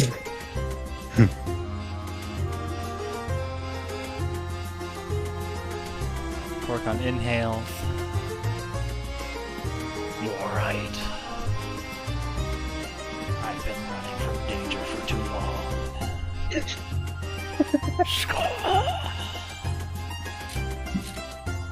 I'm a new crab today. That is very happy for you, Khorzaire. And Makayla's gone. You leave Korrikan, right? Everyone leaves? Yes. Yep. You leave Korrikan thinking to himself, and he starts pacing about the room, planning to himself, yes, I'll learn how to invoke runes. I could be the rune master, Korrikan. I could grow to incredible size. And I could learn many different weapons. And I could switch my weapons mid-combat to throw them off.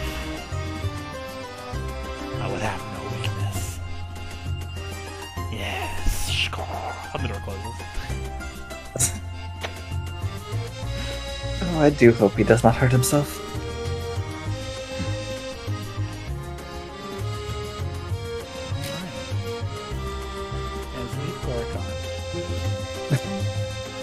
On his protagonist arc.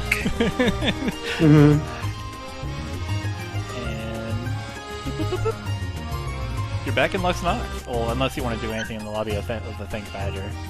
But yeah, you're back in Lux Nox and you can run around.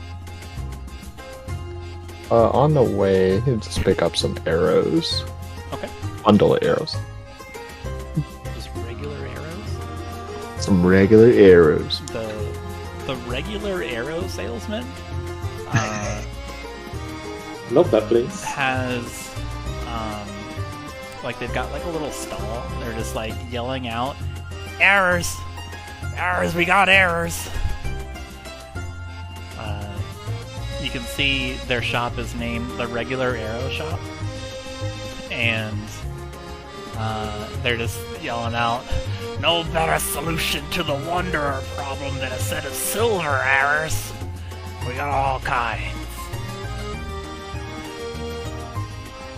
We got arrows, big ones, small ones,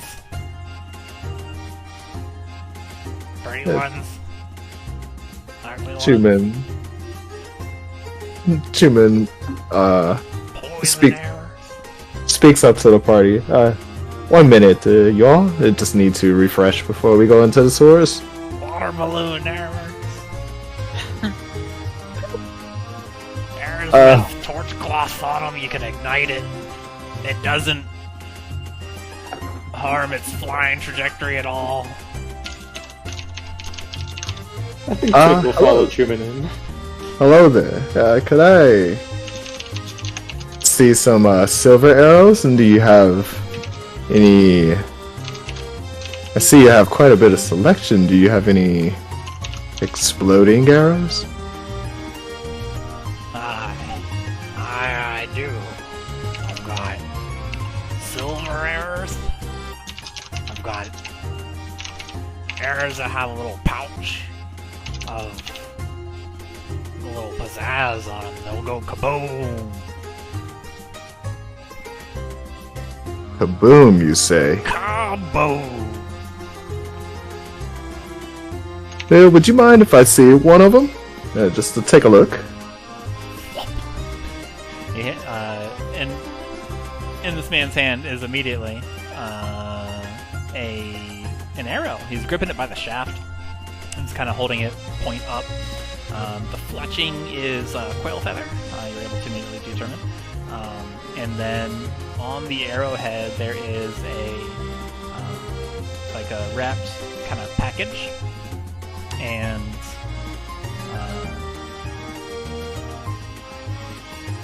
ostensibly it holds the kaboom nature of this kaboom arrow. Interesting. What do you think, Twig? Looks pretty useful. It couldn't hurt. Hi, I'm an arrow salesman. Oh, nice. I mean, it could hurt, but it couldn't hurt us. Worth it. For how much is silver arrows and these kaboom arrows?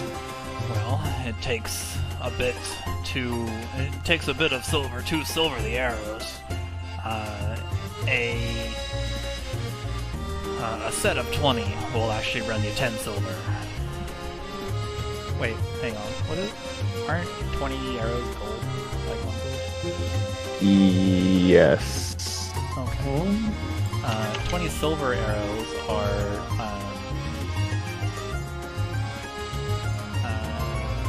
2 gold.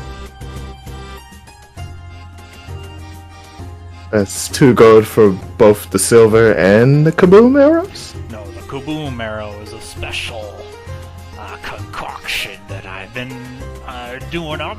It's experimental, but if you want to try out the arrow, I could let it go for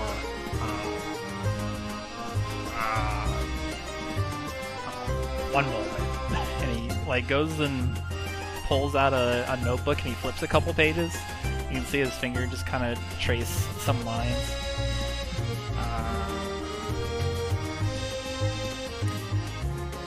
Looks up and looks at the bow like slung across your body. Mhm. Goes back to his notes. 10 gold. 12 in total, you say? Sure. That's correct. Sure, no problem. Excellent. The exchange is made. You can mark silver arrows, 20 of them, and a kaboom arrow. You have a quiver. A quiver can hold 20 arrows. You'll need an extra quiver, you suddenly realize, to hold this extra set.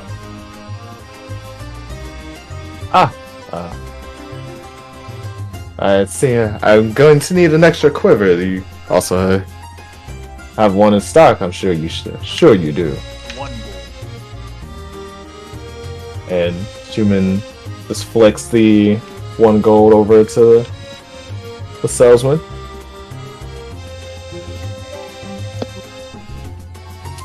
He gives you a regular-looking quiver.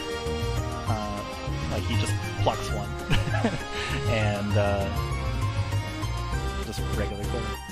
You can see he's got like some other stuff there. Like it's next to some other like fancy-looking quivers, ornate ones, that kind of stuff. Ornate ones. Some ones more befitting. Yeah, no, I'm just befitting your stature. I'm just kidding. I don't know. If Chuman thinks like that.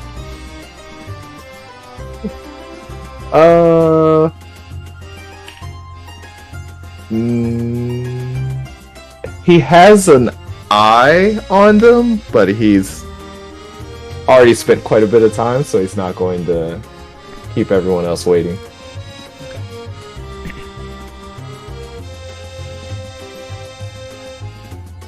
Twig, you see this exchange? Sorry, go ahead. I'm just handing it off to you. Okay. But we started at the same time. While Chuman's been talking, Twig's been like looking around the shop, just eyeing the different quivers and arrows. Yeah. And he goes up to the salesman and says, I was wondering if you had any unusual arrows, something that you wouldn't see every day. Make a persuasion check. Persuasion. You know, that's not bad. Sometimes we're rogues. The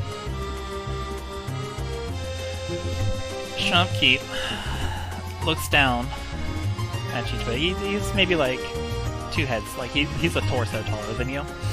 He looks down at you, and you see him kind of form a smile on his countenance. It's like, why? I do have a fancy one. Are you looking for anything in particular?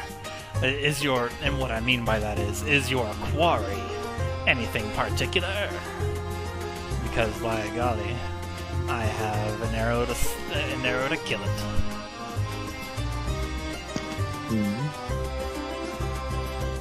Well, I'd like to be prepared for anything, so I would be interested in anything you had. But we were recently sent to kill some, and then he makes like the air quotes, some rats. And we don't know too much about them. So maybe something suited for a large area of effect. What if it's one big rat? If you're after one big rat, I happen to have... He just kind of like snaps an arrow into existence.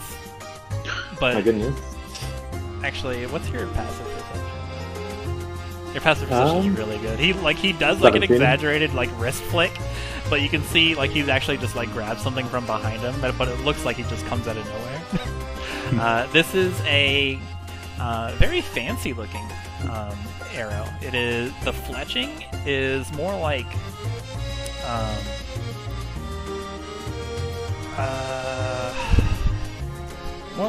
like lizard skin, and the arrowhead, instead of being just like a regular triangle, the triangle kind of like does a swoop and forms a crest. And in the middle it's got kind of like a little hole, and it's got like a little the shaft itself is like a darker wood. This is an arrow of rat slaying. It'll slay any rat.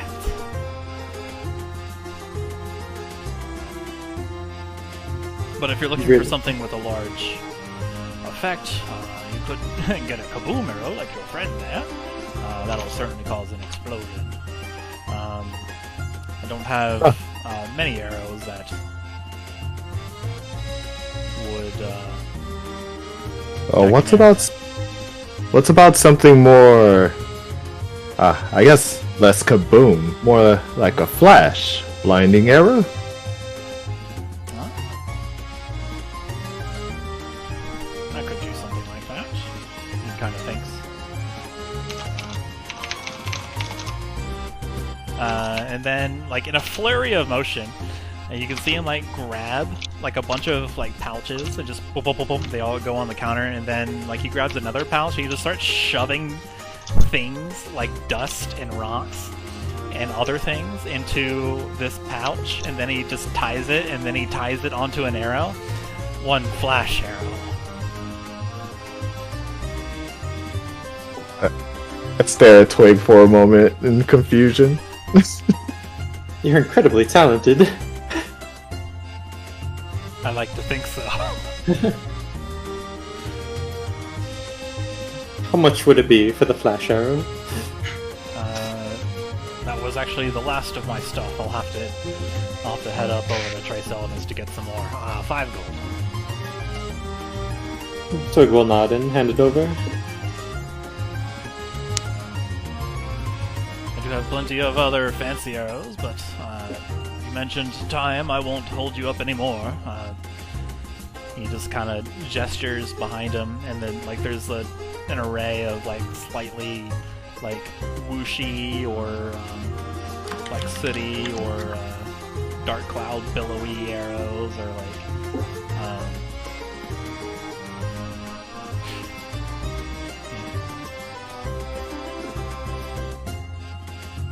Yes, we do have to keep going. But perhaps time is money. I would love to make money if you have the time. Maybe another time. We have to get going. Have our comrades with us.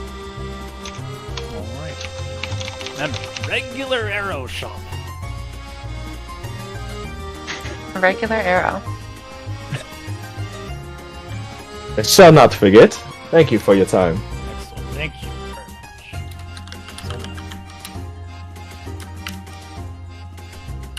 much. And Chuman heads back to the party. Twig will follow. Alright, I believe we're both ready. Sorry for the wait.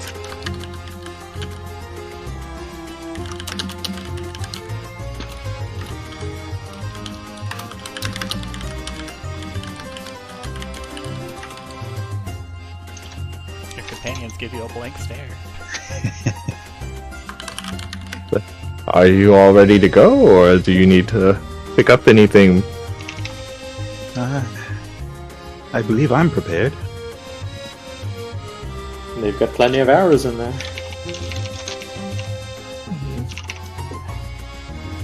I don't believe I need anything.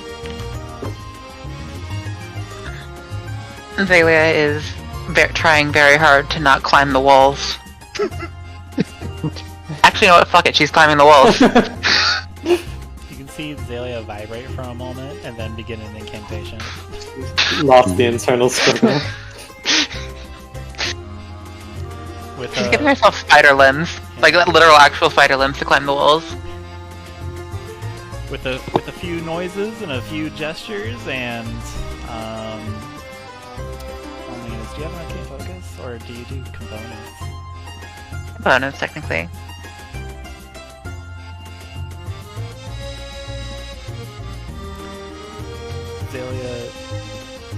Xalia's limbs, just like... Are you getting extra limbs or turning your existing ones? Turning existing limbs into spider limbs. She can't. She has to stay the humanoid form broadly. Xalia's limbs just kind of like wrap in energy and then appear just spiderly, and then she appears to be attempting her ascent. She's climbing your walls.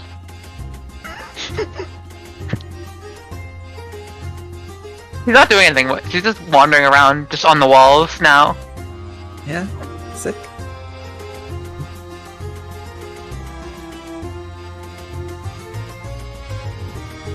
Alright. But who's gonna grab Xalia as we head to the sewers? Sorry, what? Who will be grabbing Xalia while we head to the sewers? Oh, Following you. She's doing it on the wall. yeah, she'll follow along. She always does. Ah, right you are. Eventually. Does her own thing and then reconvenes. At this point, Pastiche has created a little bit of distance from the party, so as to not look associated if they draw attention.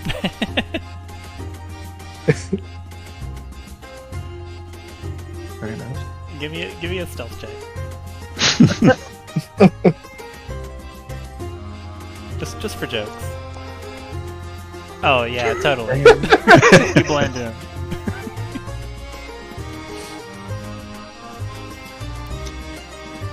Let's see. So you all head off to the place, right? The sewer. Yeah.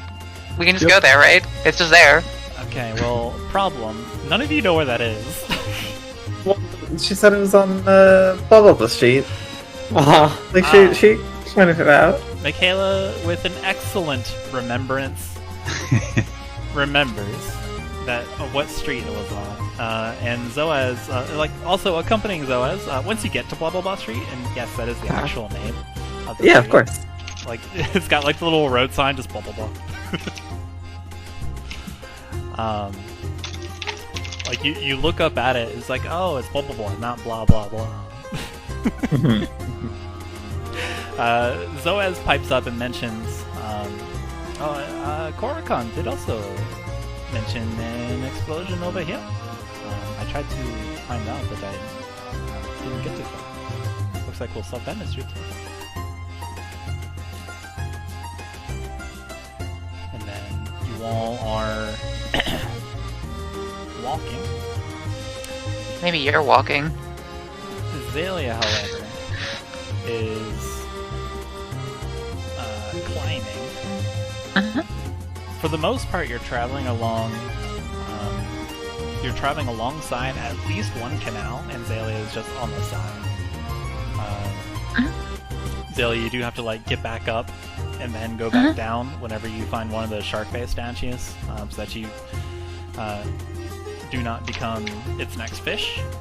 And then you guys arrive. They have shark statues on the wall, the upstairs walls. The upstairs walls? Oh, I thought you were talking like the canal walls. They can do both. Xalia is everywhere. She is scuttling like extremely fast just to be everywhere. And you guys make good time actually, so about 10 minutes. And you all find a pair of Doomstriders that are doing their darndest to look busy.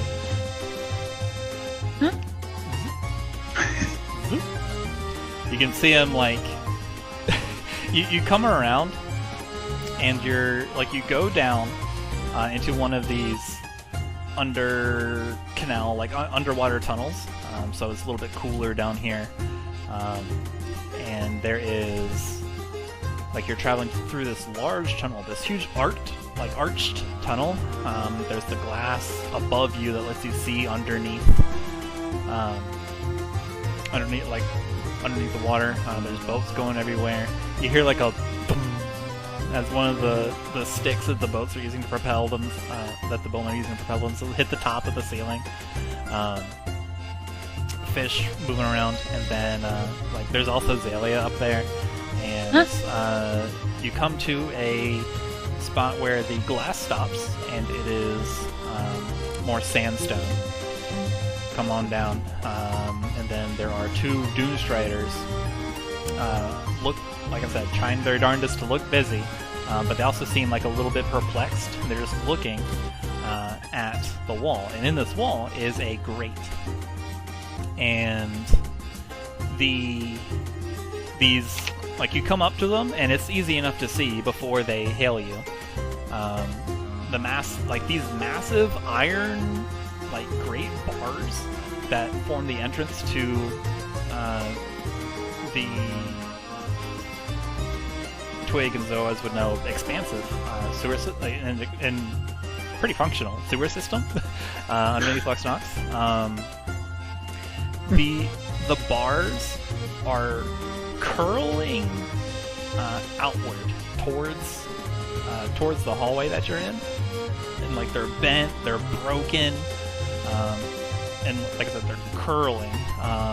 There's the ends are particularly blackened.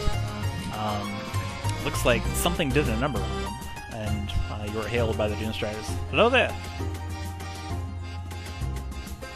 Hail. Hail. They notice you stop. Xalia, minor illusions, an extended pile of hands waving from the wall. Excuse me, come down from there, please. Xalia climbs higher. Is she with you? Or sorry, Yes. They didn't. Are they with you? They point out. Yes, and it's best to just let her do her own thing. I'm afraid in these times, in this alley, it may not be best. There's trouble afoot, you see. Please, carry along, be safe. We actually, I believe, are the ones who will be taking care of this trouble if it is a rat situation in the sewers. Will you now? Yes, and I am Merchant King Philo Nuth. Please carry on. We were enjoy your sent by... Makayla cuts him up. We were sent by Merchant Queen herself. Did she not send word to you of this? Make a persuasion Or did you check. sneak? Makayla's trying to do the thing where it's like... I mean, partially she kind of like actually believes it, but it's like, you can't be like this incompetent to not have known that the Merchant Queen herself has requested that we coming to deal with this issue. Like, you know, like that kind of bit. Funny thing, persuasion. You can see the Doomstrider kind of like harumph, like, of course she told us. She was supposed to be here a little later. I thought she would tell us in person, but no, she definitely told us. Yeah, by pigeon. Yes. Well, It is you then. I'm sure that pigeon let you know that we are doing this in her stead. Yes, a little bird told us that she would not be coming, and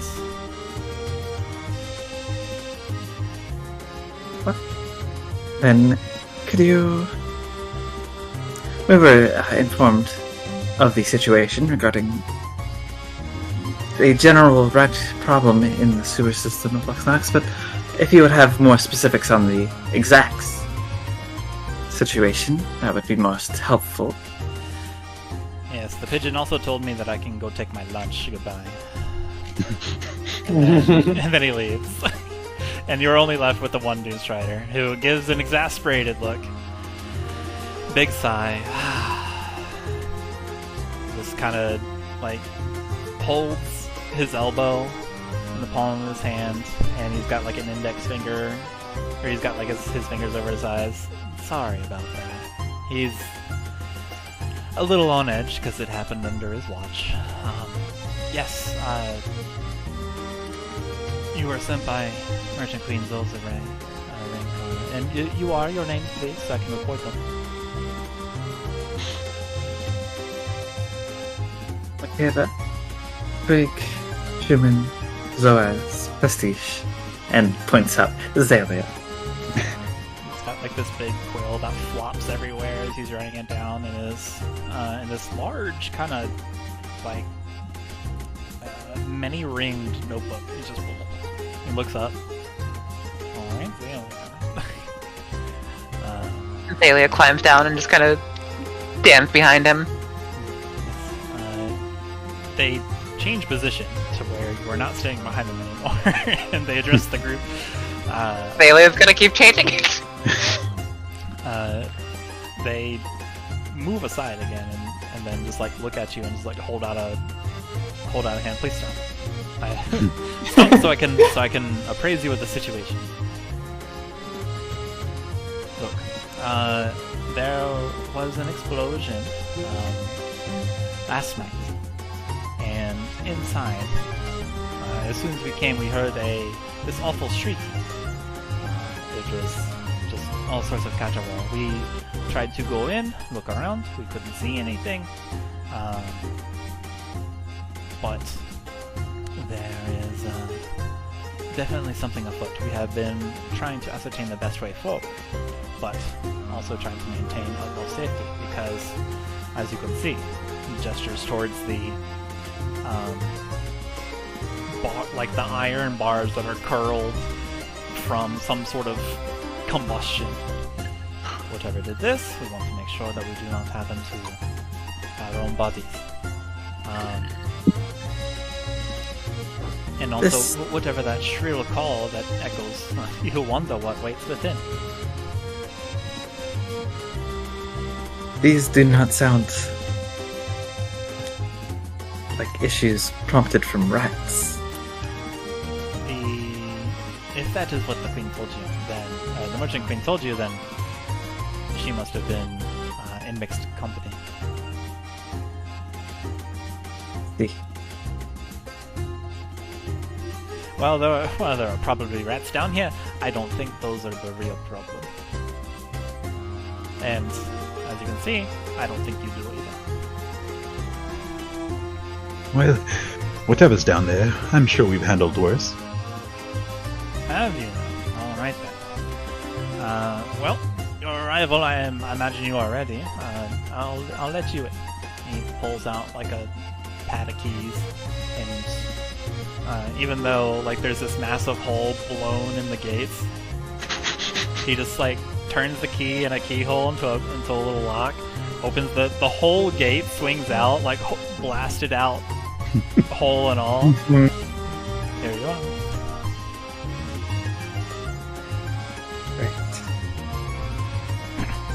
As they're passing by, Pastiche holding in towards the guard. And do tell your friend not to feel too bad. Our troop is quite busy and we arrived on short notice. I'll be sure to tell him it happened on his watch.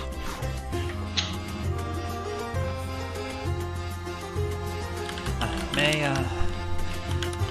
the sun light your way. It is dark down there. If you do not already have torches, I recommend, or some form of light. But be careful, please.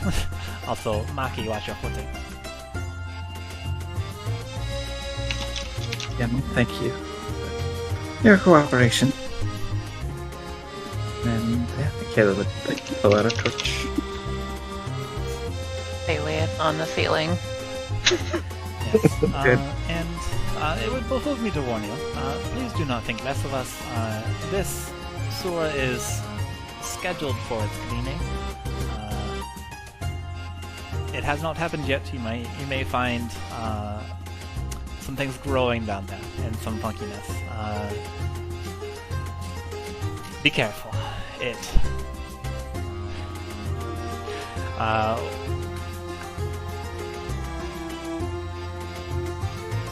You can see him trying to find the words.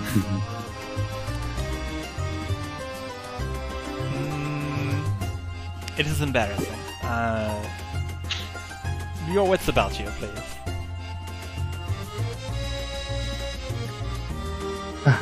Well, we shall. Thank you for the warnings, and thank you for the extra information. Chuman heads in behind Makayla.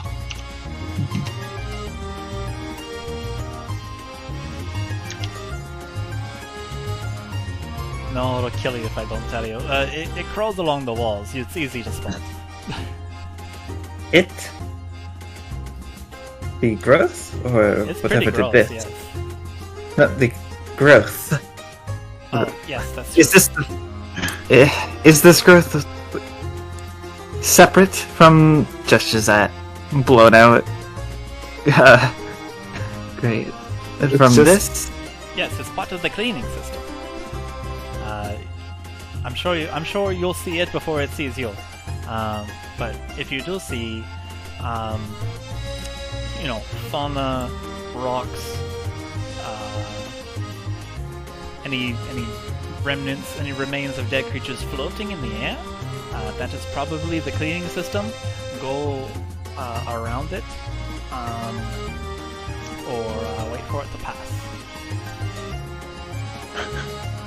Twig squints suspiciously.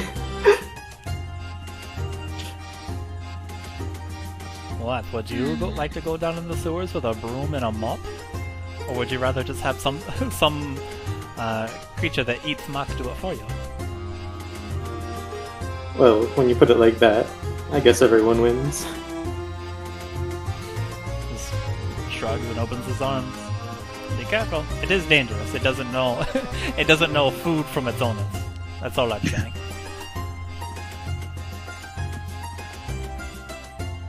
Well, And you are certain that none of these current happenings are of any relation to the cleaner down there? He sticks his head through the hole in the bars. Yes, I'm certain. It can't do Hi. this.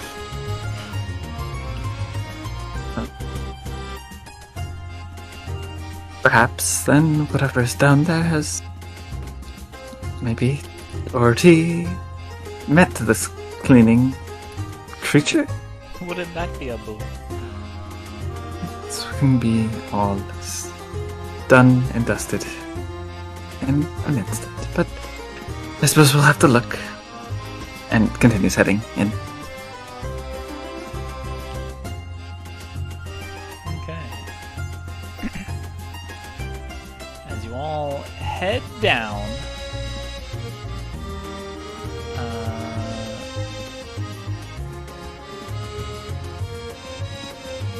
music stops. Not the music.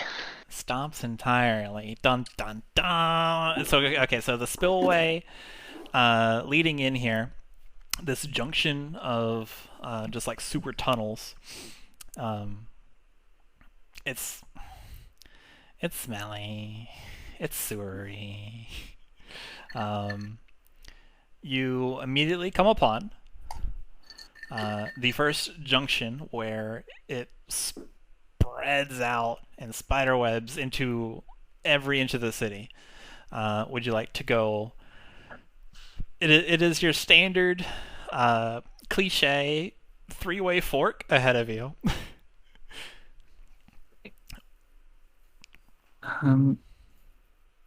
They said it was making a sound, right? Zoop.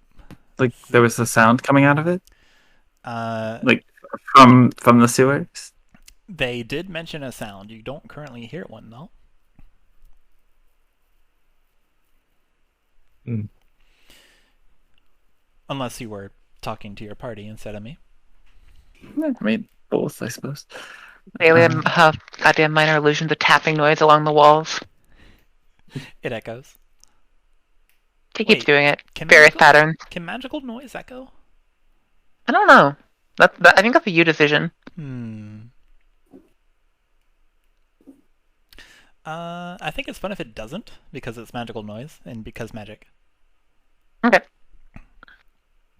He's gonna keep doing that then. Weird, unechoey sound. Yep. eternally. Rhythmic. Hmm. Twig is deep in thought, and he says, I remember reading once that if you're lost in a maze, if you just stick to the left wall, you'll eventually find the end. So maybe we should go left? Always just stay left and see where that takes us. Do we have any way to mark this spot in case it loops around? Twig Well, digs in his back. Digs in his You are backpack. the artist. Right, of course. Pastiche is going to pull out their brush and leave a deep red stroke on one of the walls.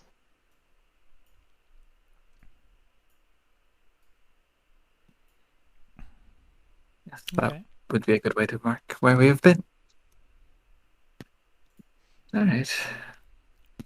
Left seems as good of a path as any. Thalia Re- gutters over Unless to you the would- right wall of the left thing, over the ceiling. Mhm. Unless you wish to perhaps do, I suppose, maybe some scrying with Mitch, you familiar? And any other, I don't know, but that Well, will that moving. Certainly not a bad idea. Pastiche will reach into a hole that suddenly appears, Hmm. pull out a little owl friend. Hoot hoot. Let's see.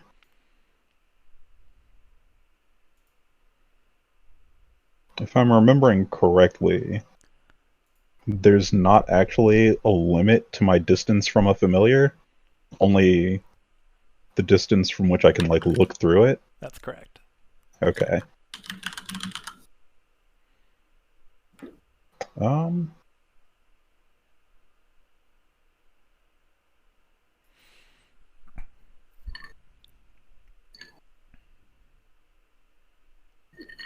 Yeah, I think Pastiche is going to kind of motion Mitch towards the center path. And Mitch will just fly off. Okay. Let's take a look at Mitch. The owl has advantage on perception checks using wisdom that rely on hearing or sight. Mitch has 120 feet of dark vision. Go ahead and make a perception check with advantage for Mitch. Alright. Let's go, Mitch. I assume you're also, are you doing the thing where you're looking through Mitch's eyes currently? or- Yeah, currently. Okay. Okay. Good job, Mitch. Okay, so Mitch flies through. Oh, well, sorry. Dun, dun, dun, dun, dun. As Mitch flies forward through the center passage, the music restarts. And let's see here. Mitch, the center path is... So Mitch flies forward, and it immediately branches two more ways, left and right.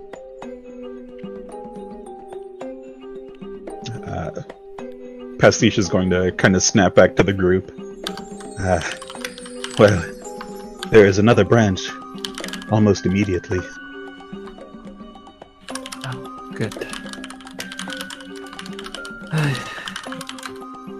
Mitch is going to Oh, fly back towards the group and then head down the right path.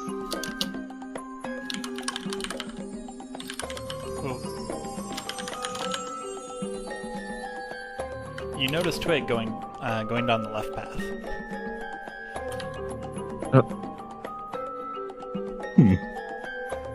Because that's what Twig said. Right. Unless that didn't happen and Twig didn't make a motion. Well, Twig would have started going that way, but if no one's following him, he'll turn around and see where everyone else is going. Alright, so what's the playing game? Well, I think I think said we're that- waiting as the familiar goes to the right now. Yeah. Pastiche himself hasn't actually started moving yet. Oh, you said Pastiche goes to the right, so I got confused. Oh, sorry, I meant Mitch. Okay, alright. The owl goes to the right, and it kind of like swirls down, and then there's like a bit of water going down. It swirls down, and it spills out into a section where it let's see, it empties out like it's like a round pathway, and then it empties out into a large square looking room, or chamber, or like space, what have you. And then there is there's a walkway all around the room, and then like there's two sections in the middle that you can go to, that are like there's one walkway that you can get to the as you're looking at it, the rightmost kind of middle section, and then there's a bridge to Mitch's left that bridges over and goes to the center walkway. Mitch can see some wooden planks and such that assist where perhaps the stone and such has fallen there. Okay. And you can see it beyond this, it goes to another tunnel. Pastiche, zipping back to the group again. Twig, do you see anything that way? Twig will squint into the darkness, but without the torch, he won't be able to see very far. Even with the torch, he wouldn't be able to see too much farther into it. Give me just a second. Twig will fish in his backpack for his eye drops. And take one more drop in his eyes. Okay.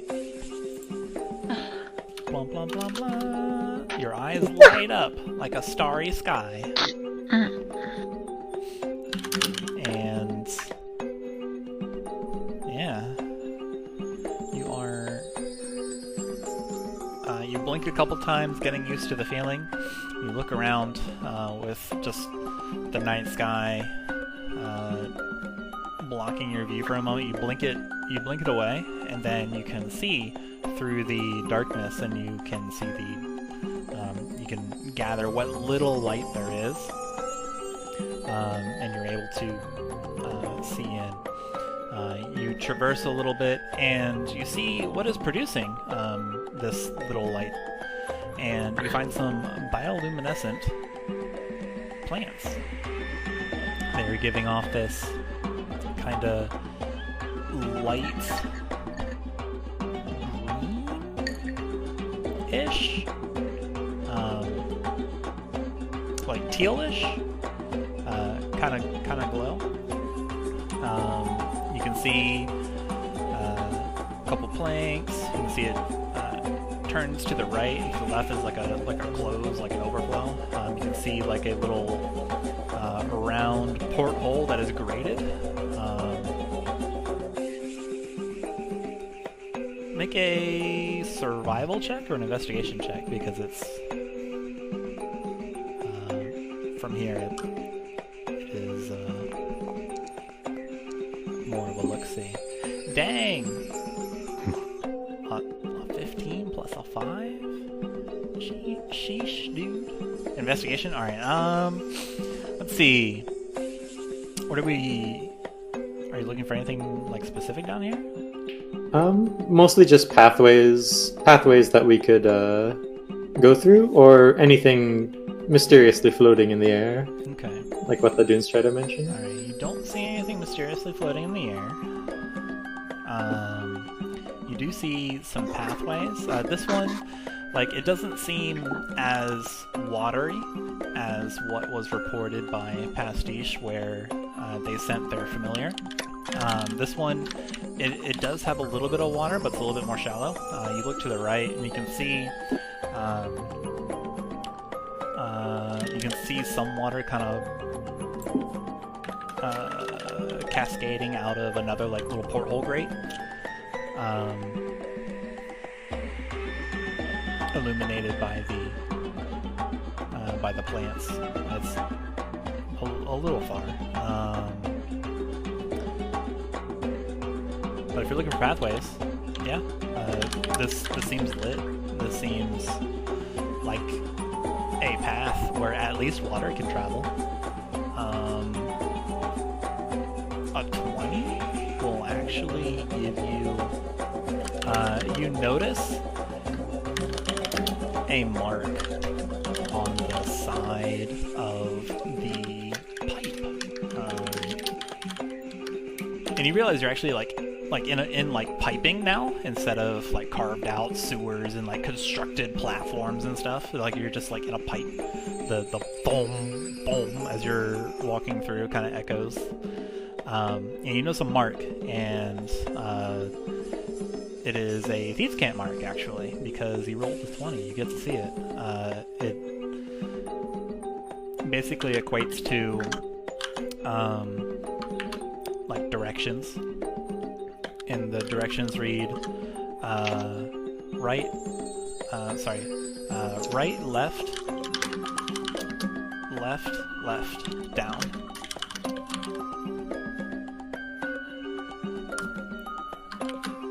Okay.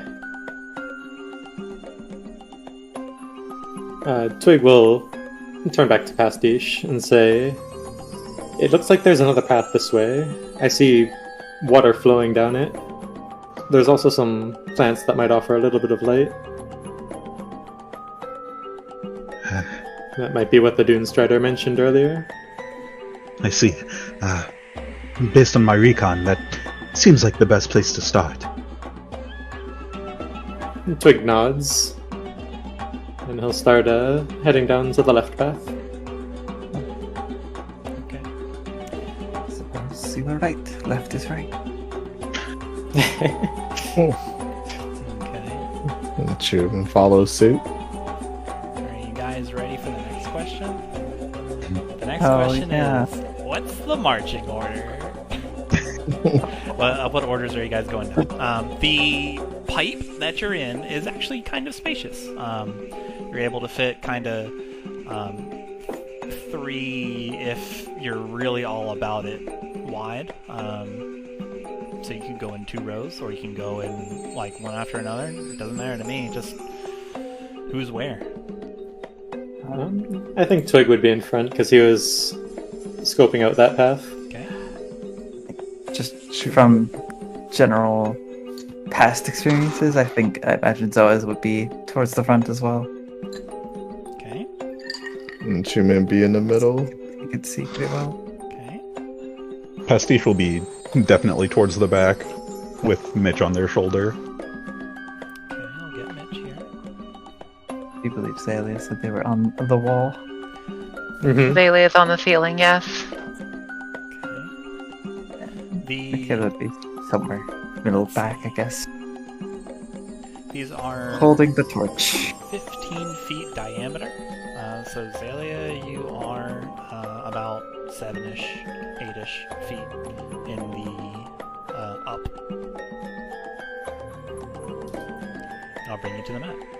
Oh, it's 7, like 8-ish in the up. Let's go. of the path that you have chosen to take. So, like, if you're standing straight, you'd be pretty close to, like, ahead of anyone underneath you. Alright. So as you head down the left path, the like this junction of sewer tunnels,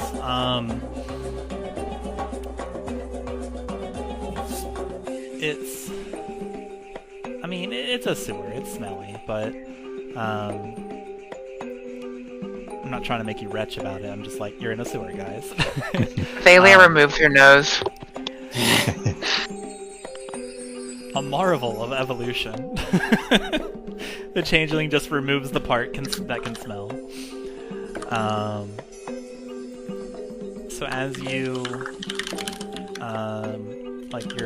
as you're moving forward, and your voices amongst yourselves, your careful footfalls, even your labored, or you're not really labored. You guys are Chuman's labored breaths just reverberate off of the stone. Not stone. You were in a stone area, like the kind of metallic constructed pipes. That distinctive pipe noise was like boom, boom, as you're stepping through. They are coated with slime. As Twig moves around this maze-like sewer complex, it seems. You can see this channel of brackish water that's running through the very middle. It just runs through these tunnels, and it occasionally laps up on whatever stone banks or rocks or fauna, foliage that has found its way to live down here. But the sewer smell does, kind of burns your eyes and nostrils. It kind of tightens in your throat a bit, except for Xalia, because she has removed that part. Let's see. And then while you're moving through this, you don't see anything, but these strange sounds reach all of your ears, and it's just from this slurping sound, like this, from some unknowable direction. It just echoes through like an instrument, and you follow the path that Twig's leading you down. You do indeed see these bioluminescent plants there. Vela is taking one. It is a fungus. Vela is taking one. You have glowy fungus. Congratulations. Thanks, I worked hard. It just very faintly gives off its own light. It's very dim light. No bright light here. But it provides some illumination that you can see your area that you're in. Twig, you come across, or you lead the party forward, valiant leader, and you can see where you come to an opening, and you can see it turns right for the path that you described. It also has a left, but it's an immediate dead end where a lot of the bioluminescent fungus is kind of congregating. And then just ahead, you can see like a little porthole with a grate on it. It's a thatched grate, so it's like a crisscross making squares. Could Twig... Sorry, go ahead. No, that's it. That's all I have. Could Twig tell where the slurping sounds are coming from, or is it too echoey in the pipes? You can make a perception check. We'll see. Perception. It is from further in, but it is still even with a 24, it's difficult to know. It feels like it's around you because there's the burble of the water that's going down, that's making noise. There's the echoey of the pipes coming in, and it's just this faint, that kind of tickles your ear of just.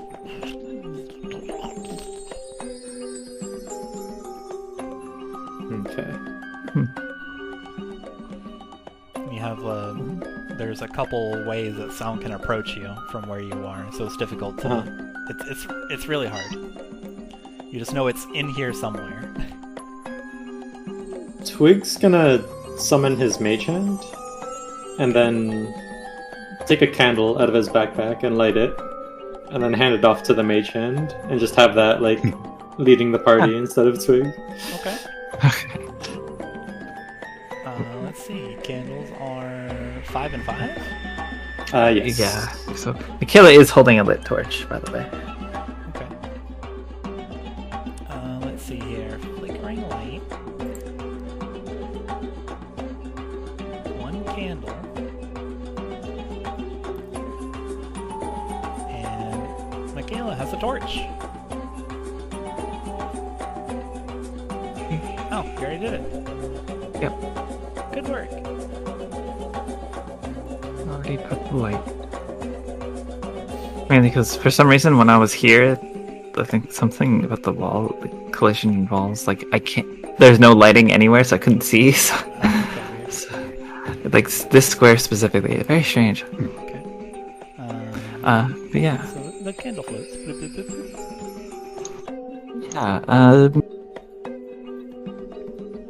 But yeah, I guess we move in. And are there any signs of something actually having moved through these areas? That's a survival It's like, check. yeah, tracks or things left behind. That's a 2. That's a 6, technically. Hey, a 6. Okay.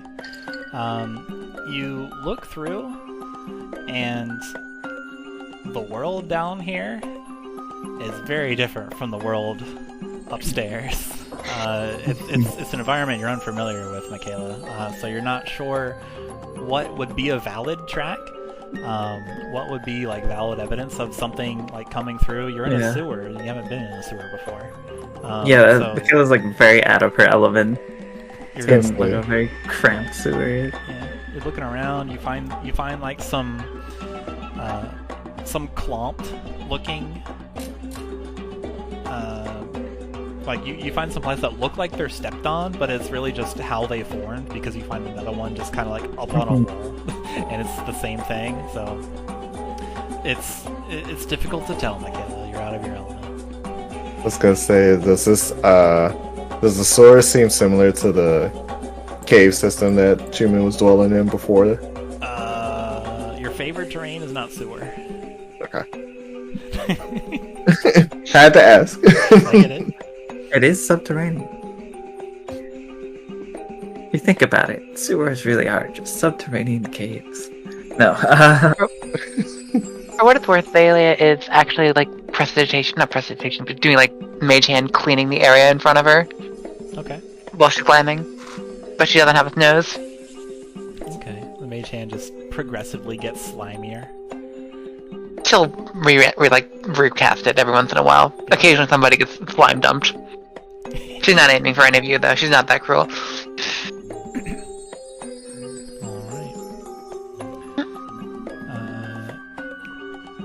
Twig is also gonna pass along to the rest of the party that he saw some markings earlier in this tunnel with directions, but it's up to us whether we want to follow them.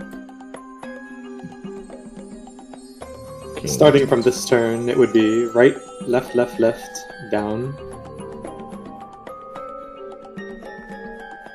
Markings as if Carved into the wall, but no clues as to they what they were directions for. Do we just pass these markings, or are who they... they are for, more importantly. Exactly. They were further down this tunnel. Well, either they are what we are looking for, or there's high chance that they would know what else is down here. Seeing as to be down here, you'd have to know to avoid anything else, right? One way or the other, it might be worth checking out. It's the only direction we have down here. Better than nothing. Might as well move forward. So what were they?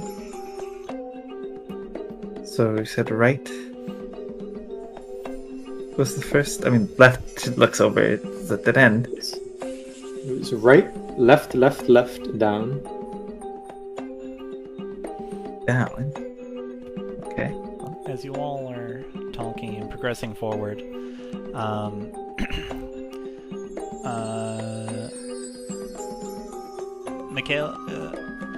Makayla and Twig, as you're both frontmost, as you bring her forward, actually, it would be the candles moving forward. The candles ahead of everybody, right? Mm-hmm. Okay. Yeah, Twig's just keeping it in front of him. Okay. Makayla, well, everybody hears as Twig, you and Makayla are moving forward. You bring the light onto you bring the light with you. As you step into a certain section, you just hear the loudest cacophony. I'm not going to damage your ears by yelling into the mic, but Thank you. you just hear like the most annoying sound you have ever heard. It's like, but much louder. It's like somebody shrieking at the like loudest they can possibly be. It's just like, I want to do it because I want to make the noise, but no, I'm not going to. We all have headphones on. Appreciate it. But yeah, this loud cacophony. It is a shrill shriek of ugly. It's just, and it is all of a sudden, like it is sudden, and it is full volume, and it is right in front of you, and it echoes across the pipes, reverberates, the sound waves coming at you at every which way direction. Like stops and holds hands to her ears. Xalia gets rid of her ears too. And just kind of slurring one by one. Yeah. Even though you get rid of your ears, you still feel it because of the reverberations. Yeah. Can't escape this one, Xalia. Damn. I mean, when the reverberation stops, that's when she can put her ears back. Yeah. And then You guys put your hands to your ears or some other kind of self-deafening motion. It doesn't stop.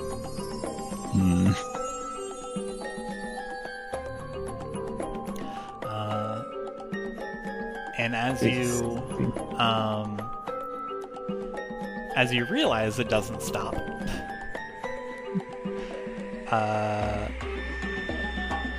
oh my god, I'm throwing my glasses across the room.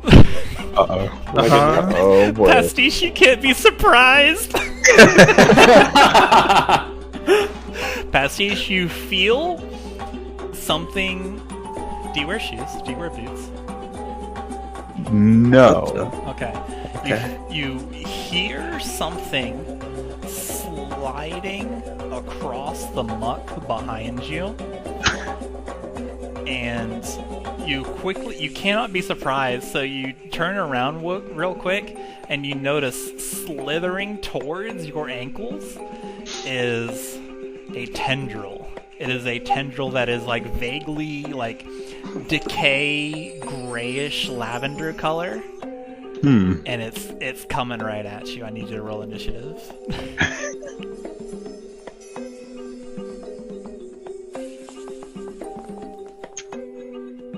I'm too distracted by the sound. Yep. It also came out of nowhere. Only Pastiche gets this first round. But congratulations, you get to go first. You spot this just in time. And you look up and you follow the tendril to its origin, and it looks like this purplish mushroom slithering its tendrils towards you. It's looking like it's using root-like feelers that grow from its base. It is also like pulling itself through the sewer garbage towards you. There's 4 stalks that are protruding from this like central mass that are all coming at you. What do you do? Its central mass is like also like a slightly brighter purple color. The rest of it is kind of like this decay gray lavender. I think, largely unaware of what's going on, Pastiche is just going to steel himself and take the dodge action. Okay. Alright. Dodge action. As you prepare yourself for... What in the world is this? The fungus rolls a d4. Would you say the fungus is among us? Correct. Okay. Oh wait, with a disadvantage, so 6. Okay. It must have vented to get over And here. 16. Well, the 16 hits. Okay. The tendril kind of slithers around and then gives you a little squeeze, little squeeze, and then like it doesn't restrict your movement or anything, but it's slithering all around you and slurping you, and it feels caustic to your scales, and as it slides over, it burns as if it's just trying to digest you immediately, and you take you suffer 7 necrotic damage. All right. And we roll back to the top of the turn. Amid this cacophony, the shrieking has not stopped. It's just yelling this awful, high-pitched, reverberating noise. Chuman, you see Pastiche suddenly turn around and take a stance. And you can see this like these 4 tendrils lashing out against your companion. You identify that there's a purple thing. Is the screaming coming from the fungus? It's hard to tell, but no. Okay.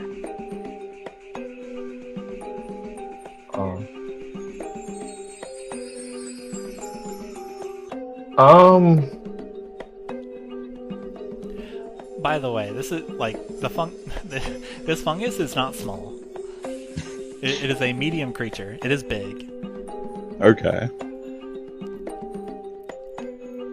It doesn't have Pastiche grapple or anything, correct? No. It's touching him inappropriately though.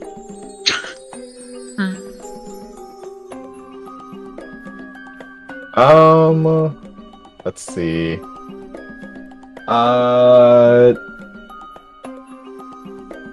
Chuman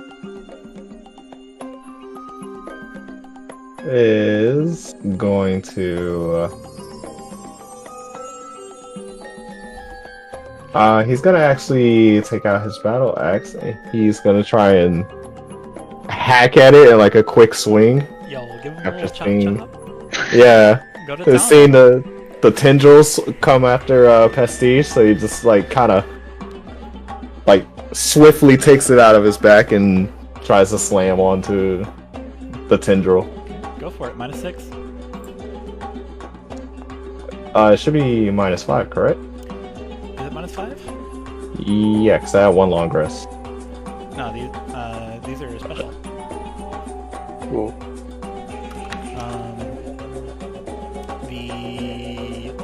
The stacks of wariness from the Emberblade specifically, Is it 2 long rests for that? it'll persist through the next one before you're able to reduce them.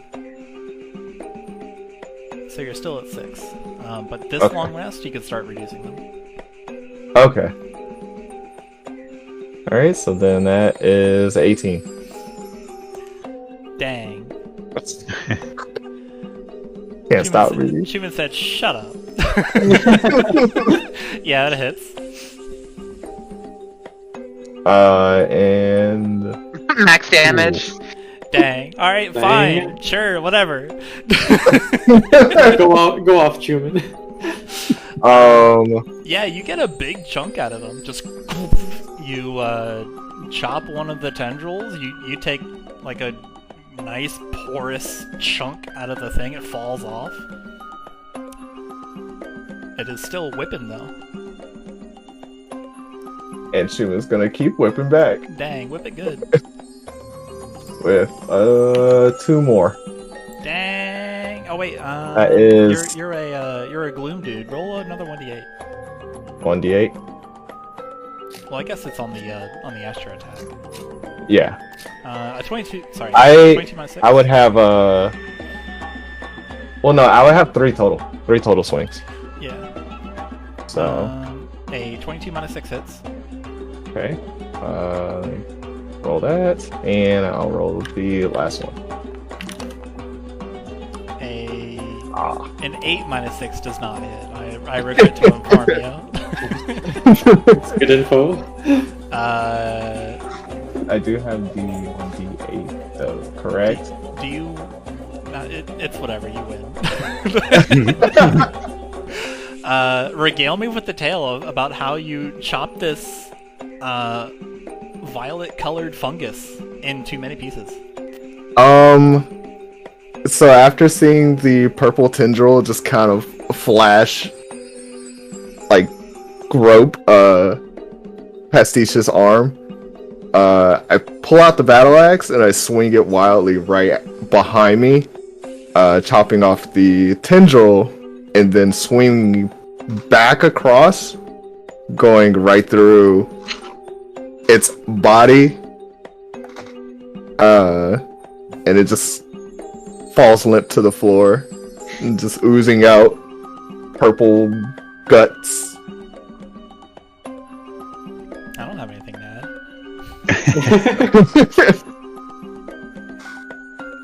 Pastiche is gonna turn to Chuman. Their mouth moves a little bit, but they don't really get any words out. Look back at the fungus, and then just kind of retreat down the hallway a bit.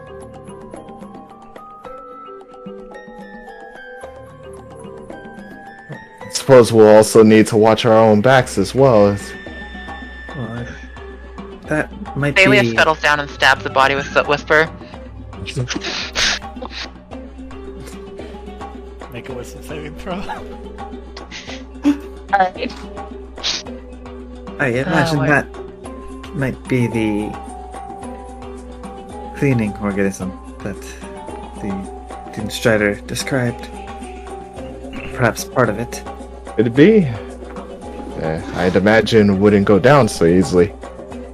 I don't imagine that is the I imagine it like kind of gestures around to all the fungus and plant life growing down here. They said it grew on the walls, I believe. Or was on the walls, either, or I imagine it was mainly a part of a greater organism. You may be right. Probably have to watch ourselves. It's still it's still screaming, right? Yeah. Like that's still going on. Yeah, Okay. it's So difficult Makayla's to talk like to each yelling over this. Yeah, you're yelling over this. Godless, we need to figure out what this yelling is from. Xalia, you hear clear Huh? as a cloudless sky in your head. Florals in spring.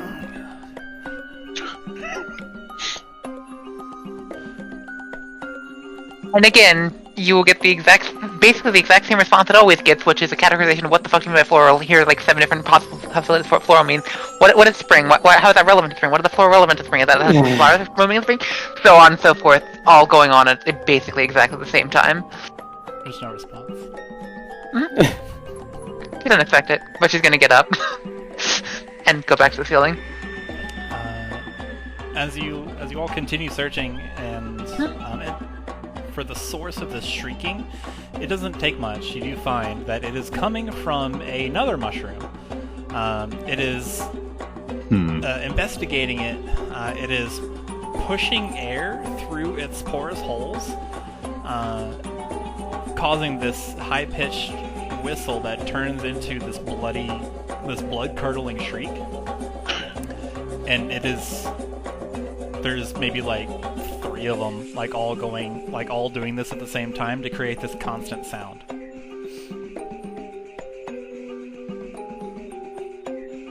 Thanks.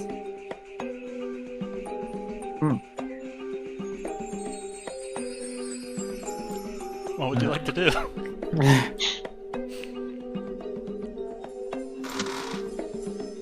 Someone with a blade would be willing to just cut those mushrooms. Makayla would yell, like point at them with their staff. Thulius stabs him with Soot Whisper. Make an attack roll. Okay. Oh boy.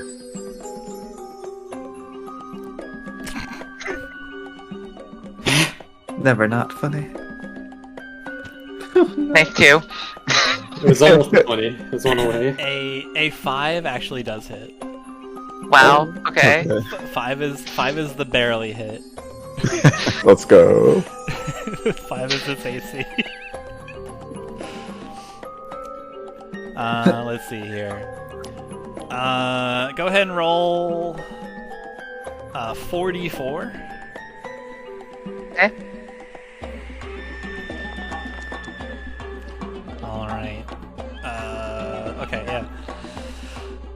As you destroy this with Whisper, you see these, like, inky black tendrils of nether space come out of the blade, just and then rip it apart into a million pieces, and then suck back into it, and in your head is, some people can't believe in themselves until someone else believes in them first.